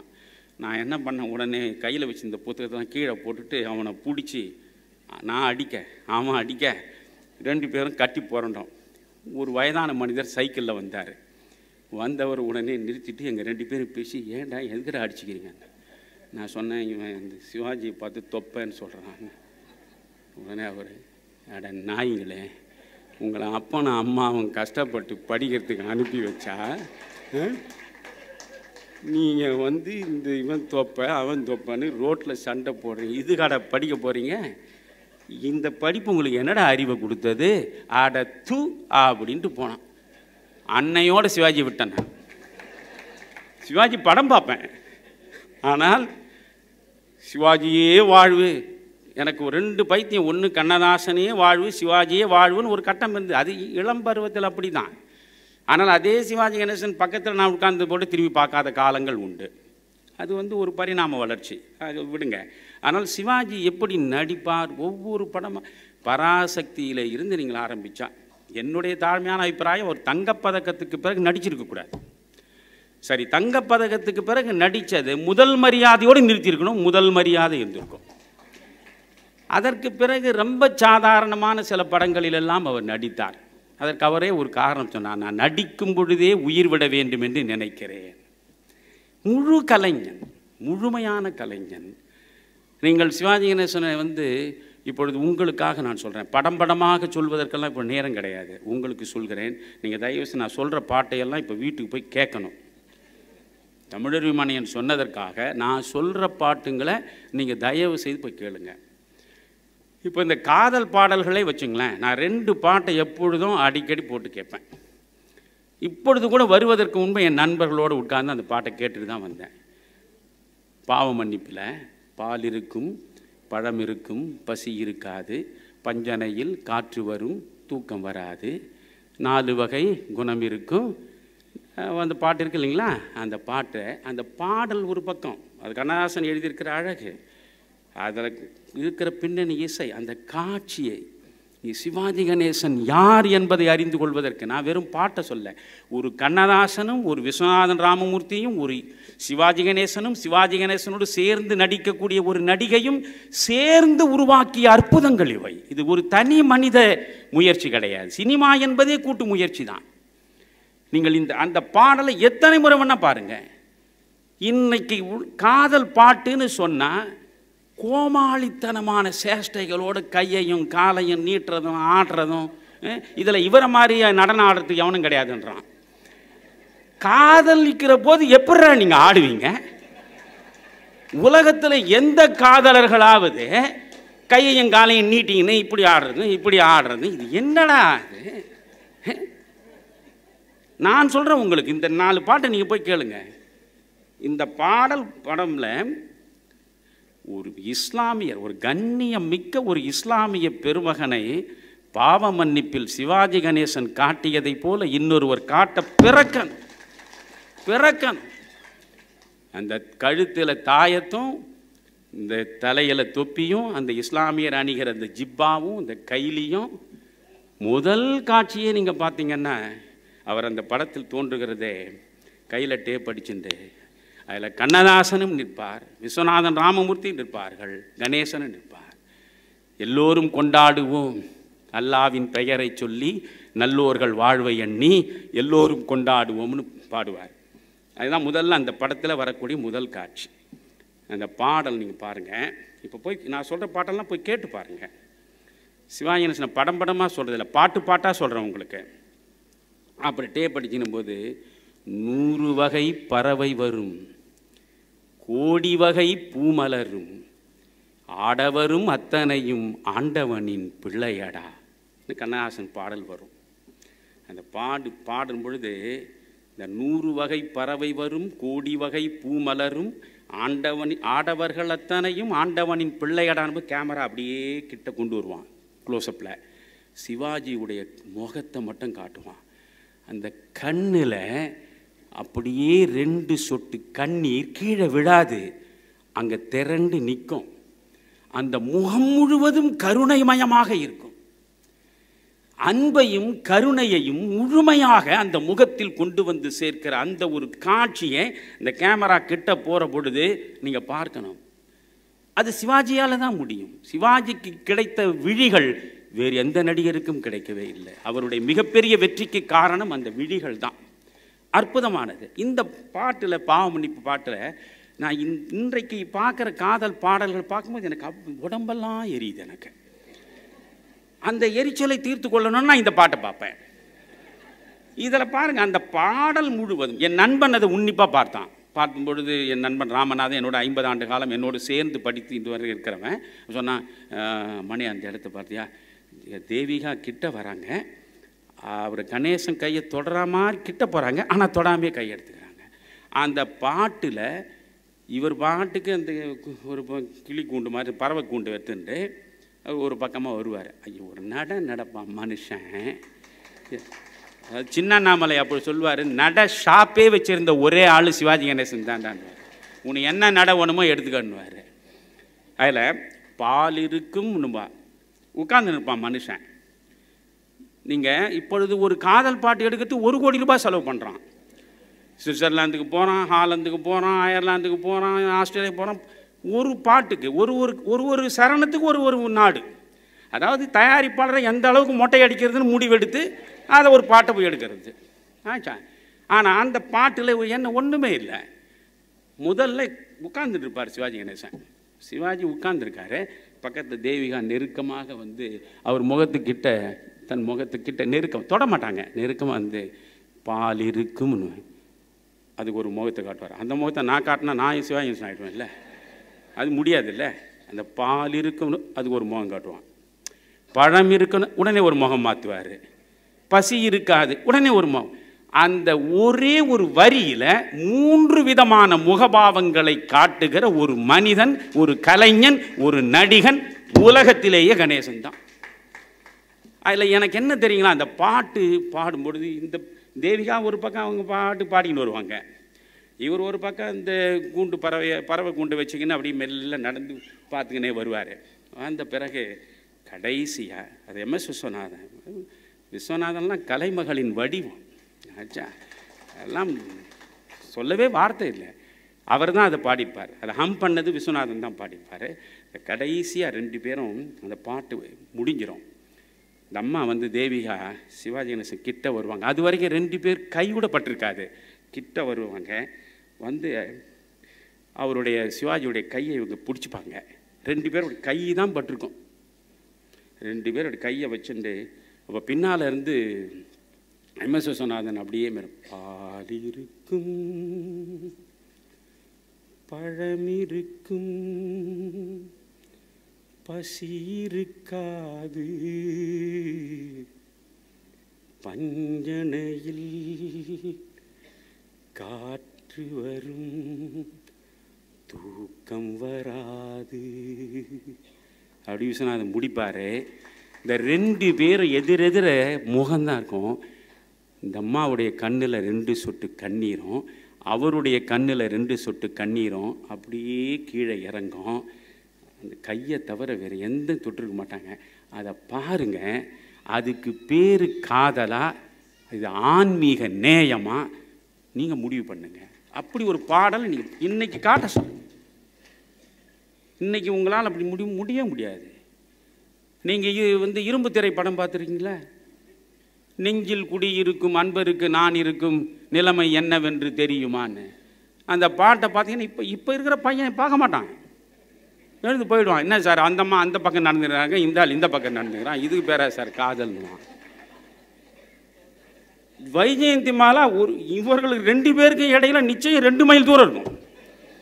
அந்தம்மா அந்த சோலையில் ஒரு பக்கம் ஓரமாக நடந்து வந்துனே இருப்பாங்க, இவர் ஒரு பக்கமாக நடந்து வருவார். ஆனால் அந்த முகத்தில் காட்டுகிற பாவம் இப்பொழுது இருக்கிற ஆட்களுக்கு அதெல்லாம் முடியலை. போதாமை தான் காரணம். கையை காலை எதுக்கிட்ட கோணங்கி சேஷ்டை பண்ணுறாங்கன்னா போதாமை தான். இருந்தால் இவர்கள் வஞ்சிக்கிறாங்க, அப்படியெல்லாம் முகபாவம் காட்ட முடியாது. அதனால் வந்து அந்த பக்கம் அவங்க வருவாங்க, இந்த பக்கம் இவர் வருவார். அது 2 பேரும் சேர்ந்து அந்த பட்டுக்கோட்டை கல்யாண சுந்தரத்துடைய பாட்டு, அது அழகான பாட்டு, போய் கேளுங்க இரும்பு திரையில் அந்த பாட்டை. நான் அடிக்கடி கேட்கக்கூடிய பாடலில் ஒன்று, இந்த சபாஷ் மீனா படம் பார்த்துருக்கீங்களா? அந்த காலத்தில் சபாஷ் மீனா படத்தை நீங்கள் பார்த்துருந்தீங்கன்னா இன்றைக்கி அப்படி ஒரு பாடி லாங்குவேஜோடு நடிக்கிற ஒரு ஆள் தேடுங்க பார்க்கலாம். நீங்கள் அந்த பாடி லாங்குவேஜ் யாருக்கு வரும்? பின்னால் நாகேஷ் பண்ணார் அதை. அதுக்கு பிறகு கவுண்டமணி செந்தில் வந்தாங்க. உடனே பன்றி தலையா ஆப்பவாயா அது இதுன்னு எதையோ பேசுறது, பின்னால் எட்டி உதைக்கிறது. இது ஒரு காமெடி ஆச்சு. அந்த காமெடி சந்தானத்துக்கு வந்தது. சந்தானம் டாஸ்மாக் இல்லாமல் அவர் காமெடி வராது. டாஸ்மாக்கு கடை இருக்கும், அங்கே ஒரு பாட்டில் வச்சுருப்பார். அந்த பாட்டிலை வச்சிங்கன்னா அவங்க எதையாவது ஒரு நாகரிகமாக ஒரு நகைச்சுவையை நீங்கள் பார்க்க முடியலை. நீங்கள் சிவாஜி கணேசன் எந்த அளவுக்கு ஒரு மெலிதான நகைச்சுவையை அவரால் கொண்டு வந்து காட்டியது. அற்புதமான படங்கள் 3 படம் சொல்கிறேன், யூடியூப்பில் இருக்கு, போய் பாருங்கள். ஒன்று சபாஷ் மீனா, இன்னொன்று மணமகன் தேவை, இன்னொன்று கல்யாணம் பண்ணியும் பிரம்மச்சாரி. 3 படமும் போய் பாருங்கள். சின்ன பிள்ளைகள்லாம் பார்த்தாங்கன்னா வியந்து, இதுவாக மணமகன் தேவை படத்தை நீங்கள் போய் பாருங்கள். அதில் பானுமதியும் டி.ஆர். ராமச்சந்திரனும் சிவாஜி கணேசனும் தேவிகாவும் இந்த மாற்றி அது என்ன படம் அது? அதெல்லாம் என்ன அனுபவம் அது? இந்த சபாஷ் மீனாவில் நீங்கள் பார்த்தீங்கன்னா சித்திரம் பேசுதடி பாட்டு, இது என்ன 1 லட்சம் 1 கோடி ரூபாய் செலவு பண்ணி அவன் எங்கே போய் வயல்நாட்டில் எடுத்தான்? நீங்கள் கோடியாக கொட்டி எடுத்த பாடல்கள் இப்பொழுது உள்ள படங்கள் எந்த பாட்டையாவது நீங்கள் ஒரு 10 மாதத்துக்கு பிறகு மறுபடியும் அந்த பாட்டை போட்டு கேட்குறீங்களா? அது உங்கள் மனசில் நிற்குதா? இந்த சபாஷ் மீனா பாருங்கள், சித்திரம் பேசுதடி பாட்டை குமா பாலசுப்ரமணியன் தான் எழுதுனது. அழகான பாட்டு அது. அந்த சித்திரம் பேசுதடி பாட்டுக்கு என்ன காட்சி? என்னை கேட்டால் பிஆர் பந்துல 1000 ரூபா கூட செலவு பண்ணியிருக்க மாட்டார். அந்த காட்சிக்கு அவர் 1000 ரூபா செலவாயிருக்காது. ஒரு கீத்து கொட்டகை, அந்த கீத்து கொட்டகையில் ஒரு பக்கம் தடுப்புக்கு அந்த பக்கம் நடிகை மாலினி, நம்ம பக்கத்து வீட்டில் பார்க்கக்கூடிய ஒரு இளம் பெண் எப்படி இருப்பாங்களோ அதே மாதிரி இருப்பாங்க. அந்த அம்மாவை பார்க்கும்போது ஒரு நடிகையை பார்க்குற மாதிரியே இருக்காது. அப்படி ஒரு அழகான ஒரு பார்க்கும் பொழுதே நல் உணர்வை நெஞ்சில் கொண்டு வந்து நிரப்புகிறார் போன்ற ஒரு பெண்மணி தோற்றம் அது. அந்த அம்மா ஏழை. அந்த ஏழ்மையான நிலையில் ஒரு சின்ன கூரையில் நடுவில் தடுப்புக்கு அந்த பக்கம் ஒரு கூடையை கையை இடுப்பில் வச்சிருந்த மாதிரி அந்த அம்மா மெல்ல வரும். அந்த அம்மாவை நினைச்சுட்டு இவர் ஒரு படத்தை அந்த பெண்ணை அப்படியே வரைஞ்சி சித்திரம் பேசுதடின்னு பாட்டு பாடுவார். அதிகபட்சம் 1000 ரூபாய் கூட செலவாயிருக்காது அந்த பாட்டுக்கு. ஆனால் அந்த பாட்டை நீ எத்தனை முறைக்கு அதில் என்னென்ன பாவங்கள். ஒன்று நிற்பான் மனுஷன், அது அந்த படத்துக்கிட்ட அப்படி வரைவார், அப்புறம் உட்காருவார், அப்படி கொஞ்சம் படுப்பார். நிற்கிறது, படுக்கிறது, உட்கார்றது, அவ்வளவுதான் ஒரு பாட்டு முழுவதுமே. ஆனால் அந்த பாட்டை நீங்கள் 100 முறை கேட்டாலும் உங்களால் ரசிக்காமல் இருக்க முடியாது. இப்படி ஒவ்வொரு பாட்டாக தனித்தனியாக நான் சொல்லலாம். எந்த காதல் பாட்டுமே ரொம்ப நெருக்கமாக, விரசமாக, ஆபாசமாக சிவாஜி கணேசன் படங்களில் பெருமளவு இருக்காது. பின்னாளில் வந்த படங்களில் 1-2 கொஞ்சம் சரியில்லாத காதல் காட்சி படங்கள்லாம் அவர் நடிச்சிருக்காரு. நான் அங்கே போக விரும்பலை. ஆனால் இப்பொழுது நான் ஒரு 3 பாட்டு உங்களுக்கு சொல்கிறேன். தயவு செய்து இதுவரையில் கேட்கலைன்னா நீ கேளுங்க. என் மனதை உருக்குகிற, எப்பொழுது நான் இந்த டிவியில் பார்த்தாலும் என்னால் அந்த கண்ணீர் விடாமல் இருக்கவே முடியாது. பக்கத்தில் என் மனைவி தான் உட்காந்துருப்பா. அது என்ன பொங்கி பொங்கி அழுவேன் நான். அதில் ஒரு பாட்டு வியட்நாம் வீடு. உன் கண்ணில் நீர் வழிந்தால் என் நெஞ்சில் உதிரம் கொட்டுதடி. ஐயா, ஒரு பிராமணராக பிறந்து வளர்ந்து வாழ்ந்தவர் கூட அப்படி இருக்க முடியுமாயா? இவர் தான் பிராமணர். வியட்நாம் வீடில் பார்த்தீங்கன்னா அவர் தான் பிராமணர். கௌரவத்தில் பிரஸ்டீஜ் பத்மநாபன்னா அவர் தான் வக்கீல். வக்கீல்னா அப்படி தான் இருக்கணும். அந்த கம்பீரத்தோடு இல்லைன்னா நீ வக்கீல் இல்லை. பாலும் பழத்தில் பார்த்தா இவர் தான் டாக்டர். இந்த டாக்டர்னா இப்படி தான் நடக்கணும். பாலும் பழம் படம் நான் 8ஆம் வகுப்பு படிக்கிற பொழுது வந்தது அந்த படம். நான் வட சென்னையில் மின்ட்டுக்கு பக்கத்தில் கிருஷ்ணா தியேட்டரில் என்னுடைய அம்மா என்னை அழைச்சி போய் காட்டினாங்க. அதை என்னுடைய அம்மா என் தாய்க்கு சிவாஜி கணேசன் சாவித்திரி படம் மட்டும்தான் பார்ப்பாங்க. அவர்கள் இந்த பாலும் பழம் படத்துக்கு என்னை அழைச்சி போயிருந்தாங்க. அதில் முதல் காட்சியில் சிவாஜி கணேசன் நாகையாவோடு அந்த ஹாஸ்பிட்டல் விசிட்டு உள்ளே வருவார். அந்த கோட்டை போட்டுட்டு, டாக்டர் கோட்டை, அந்த முதல்ல சட்டையில் கோட்டு பையில் விட்டுட்டு ஸ்டெத்தாஸ்கோப் மேலே போட்டு நாகையோடு பேசி நடந்து வர்றாரு. அது நடையாது. அப்போ என்னுடைய அம்மா சொன்னாங்க, இது பாடுறா, இதே மாதிரி நீ டாக்டர் ஆகணும். என் அம்மா கடைசி வரைக்கும் அந்த ஆசைப்பட்டது, இதே மாதிரி நீ டாக்டர் ஆகணும்டா. கம்பவுண்டர் ஆகணும்னு ஆகலை, அது வேறு விஷயம். ஆனால் அந்த நடையை ஒன்றுக்கு நான் சொல்கிற ஒரு காட்சி, இந்த இந்த இந்த முன்கண்ணில் நீர் வழிந்தால் பாட்டை பாருங்கள். நீங்கள் தயவுசெய்து மீண்டும் போய் போடுங்க. அது பாரதியாருடைய 2 வரியை தான் கண்ணதாசன் எடுத்திருக்கான். பாரதிக்கு சமமாக அந்த பாட்டை கொண்டு வந்து நிறுத்திருக்கான் பாருங்கள். உன் கண்ணில் நீர் வழிந்தால் என் நெஞ்சில் உதிரம் கொட்டுதடி. அந்த பாட்டில் பாருங்கள், உன்னை கரம் பிடித்தேன் வாழ்க்கை ஒளிமயமானதடி, பொன்னை மணந்ததனால் சபையில் புகழும் வளர்ந்ததடி. அந்த பாட்டில் என்ன, கால சுமை தாங்கி போலே மார்பில் எனை தாங்கி வீழும் கண்ணீர் துடைப்பாய் அதில் என் விம்மல் தனியுமடி, முள்ளில் படுக்கையிட்டு இமையை மூடவிடாதிருக்கும் பிள்ளை குலமடியோ நம்மை பேதமை செய்ததடி. பாட்டை முழுவதும் நீங்கள் பாருங்கள். அது கடைசி கட்டத்தில் இந்த பத்மினியினுடைய மடியில் அவர் தரையில் படுத்துக்கின்னு அந்த பாடுற அந்த நிலையை முதல்ல பஞ்சனையில் காட்டிட்டு அடுத்து இந்த தரையில் படுத்திருக்க நிலையை காட்டுவான். அதில் ஒரு இடத்துல பார்த்திங்கன்னா ரொம்ப நுணுக்கமாக பார்க்கணும் பாட்டை மட்டும். என் தேவையை யார் அறிவார்னு இவர் சொல்வார். உடனே பத்மினிக்கு ரொம்ப சங்கடமாக போயிடும். என்னடா இந்த பாவி, இவனுக்காக காலம் பூரா உழைச்சிருக்கிறோம், இவனுக்கே வாழ்வை அர்ப்பணம் பண்ணியிருக்கோம், ஆனால் என் தேவையை யார் அறிவார்னு சொல்கிறானே, அப்போ நான் உட்பட இவனுடைய தேவையை அறியலையா? எல்லாமே ஒரு நொடி தான், ஒரு நொடிக்குள் நடக்கிற முகபாவங்கள் இவ்வளவும். என் தேவையை யார் அறிவார், உன்னை போல் தெய்வம் ஒன்றே அறியும்னு சொன்னதும் அந்த அம்மாவுடைய முகத்தில் இருக்கிற மகிழ்ச்சி அடுத்த கட்டத்தில் பார்க்கணும். ஒரு நொடியில் 2 வரி, 2 வரிக்கு 2 முகபாவங்கள். அந்த பாட்டை நீங்கள் இது பலமுறை பார்த்துருப்பீங்க. எனக்காக இன்னைக்கு போய் நீங்கள் ஒரு முறை பார்க்கணும். அது ஒரு பாட்டாச்சுங்களா? இந்த மிருதங்க சக்கரவர்த்தின்னு ஒரு படம். நீங்கள் அந்த படத்துடைய பெருமையை நான் உங்களுக்கு சொல்கிறேன். சிவாஜி கணேசனுக்கான பெருமை என்பது மிக முக்கியமாக, சிவாஜி கணேசனுக்கு பாரத் பட்டமே கொடுக்கல. அவருக்கு கடைசி வரைக்கும் மத்திய அரசு ஒரு முடிவோடு இருந்தது, இந்த மனிதனுக்கு நாம் சிறந்த நடிகர் பட்டம் கொடுக்கறதில்ல. பாரத் பட்டமும் கொடுக்கல, அவருக்கு பாரத ரத்னாவும் கொடுக்கல. நான் அதுதான் ஒரு இடத்துல பேசும்பொழுது ரொம்ப வேகத்தோடு நான் பேசினேன். அதாவது நீங்கள் கர்நாடக இசையினுடைய உச்சம் தொட்டவர் எம்எஸ் சுப்புலட்சுமி அம்மா. எம்எஸ் சுப்புலட்சுமி அம்மாவுக்கு பாரத ரத்னா பட்டத்தை இந்த அரசு கொடுத்தது. மகிழ்ச்சி. இந்தி திரைப்பட பாடல்களை அற்புதமாக பாடி நம்முடைய காதுகளில் தேனை கொண்டு வந்து கொட்டியவர் லதா மங்கேஷ்கர். லதா மங்கேஷ்கருக்கு பாரத ரத்னா பட்டம் கொடுத்தது. மகிழ்ச்சி.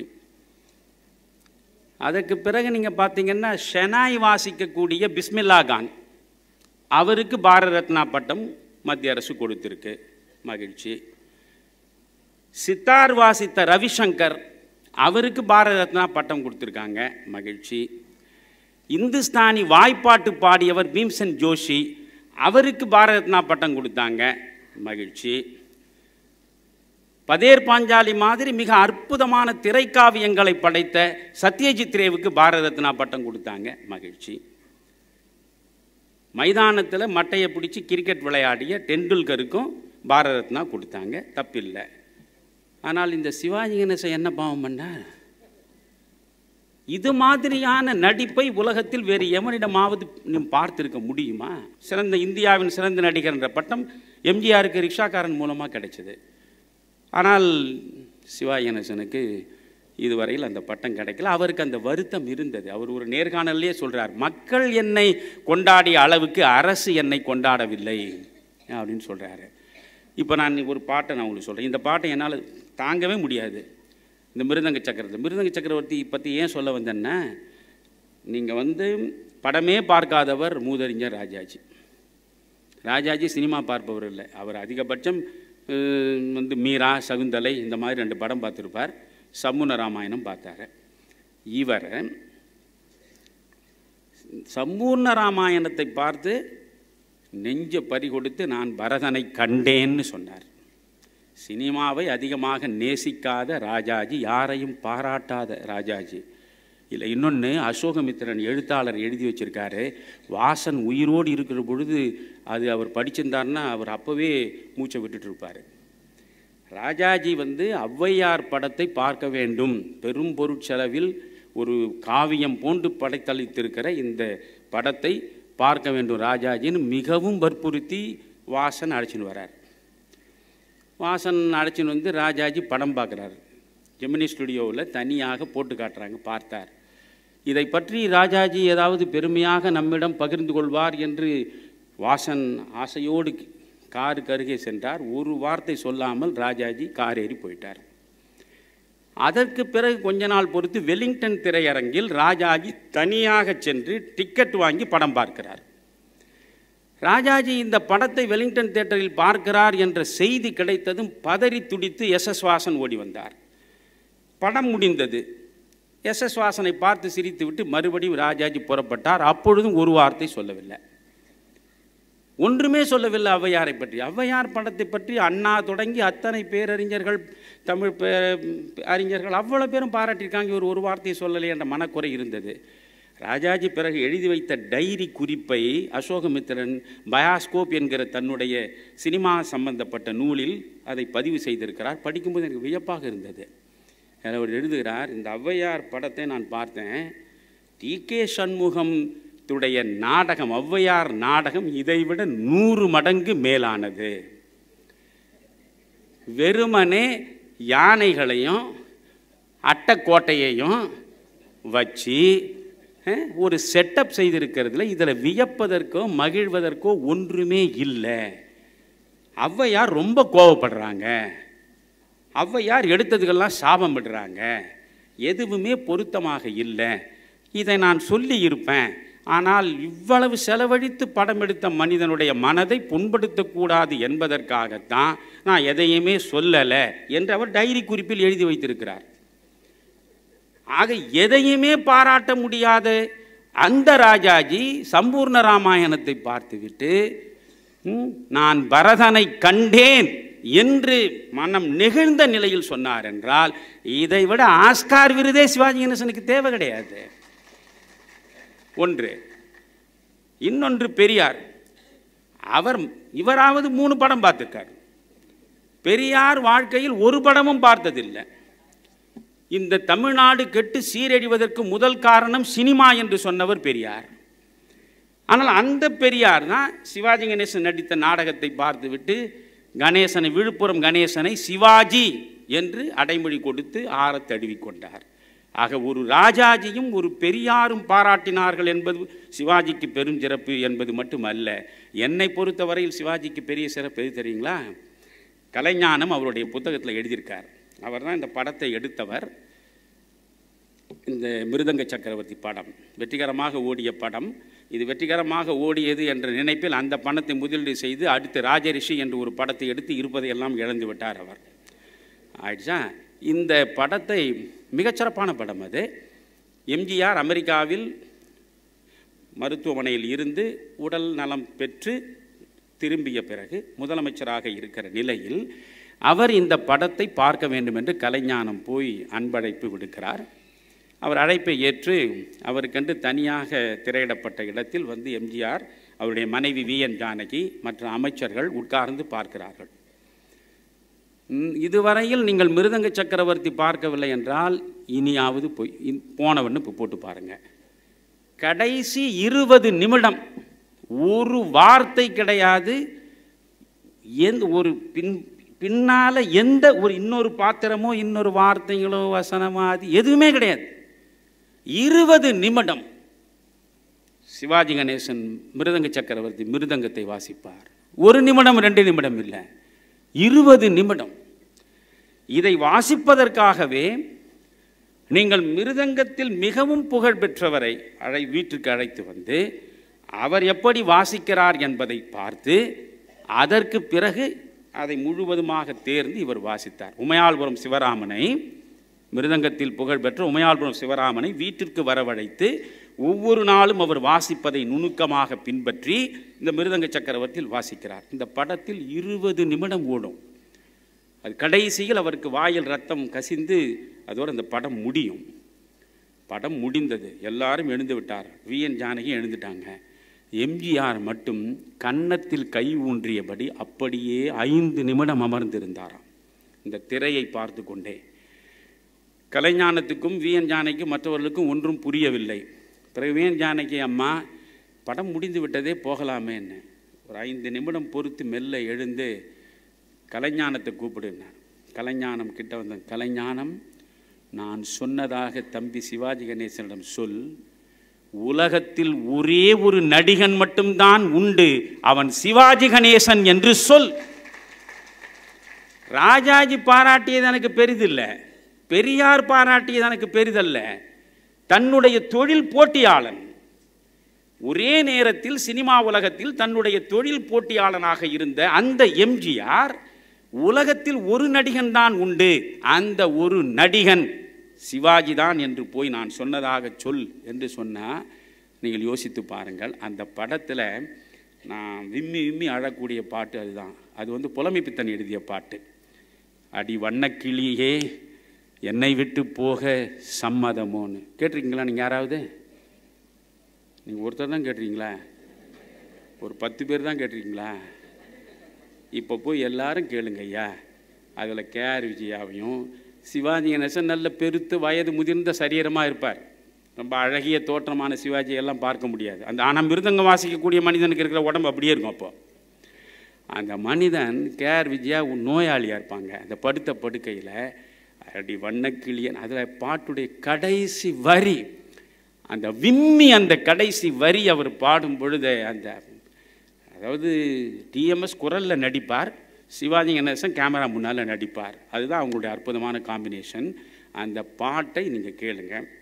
ஒரு பாட்டு நான் சொன்னேன், கணவன் மனைவியாக இருக்கிறவங்க ஏன் யாருக்கெல்லாம் மனைவி மீது கொஞ்சம் கோபம் இருக்கோ, அல்லது எந்தெந்த மனைவிக்கு கணவன் மீது கொஞ்சம் வருத்தம் இருக்கோ, இந்த 2 பேரும் ஒன்றா உட்காந்து நான் சொல்கிற 4 பாட்டை கேளுங்க. ஒரு நாளும் நீங்கள் ஒருவரை விட்டு ஒருவர் பிரிய மாட்டீங்க.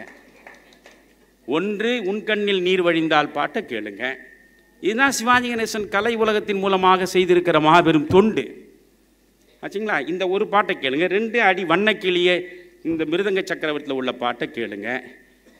இந்த 2 அதை நீங்கள் பாருங்கள். ஒன்று வயதான ஒரு வயது முதிர்ந்து மனம் தளர்ந்து விரக்தி நிலையில் இருக்கக்கூடிய ஒரு பிராமணன், எல்லா உறவுகளும் புறக்கணித்து விட்ட நிலையில், பிள்ளைகளே மறுதளித்து விட்ட நிலையில், தன்னுடைய ஒற்றை உறவாக இருக்கிற மனைவியினுடைய மடியில் சாய்ந்தபடி தன்னுடைய வேதனையை இறக்குகிற பாடல் தான் அந்த வியட்நாம் வீடு பாட்டு.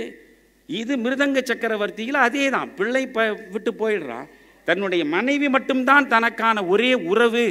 நீ என்னை விட்டு விட்டு போய்விட்டால் நான் இந்த சமூக வீதியில் அனாதையாகி விடுவேனே என்பதற்காக என்னை விட்டு போக சம்மதமோ என்று இவர் கேட்க, அவள் உன்னை விட்டு நான் போவேனா என்று அவள் சொல்ல, அந்த பாடலை நீங்கள் கேளுங்க. அதில் கடைசி வரிய, அதில் சிவாஜி கணேசன் காட்டுற முகபாவத்தை தயவு செய்து பாருங்கள். 2 பாட்டு சொன்னேன்னா, இது ஒரு மிருதங்க சக்கரவர்த்தியில் இது ஒரு உடல் மொழி, இந்த வியட்நாம் வீடில் அது ஒரு உடல் மொழி.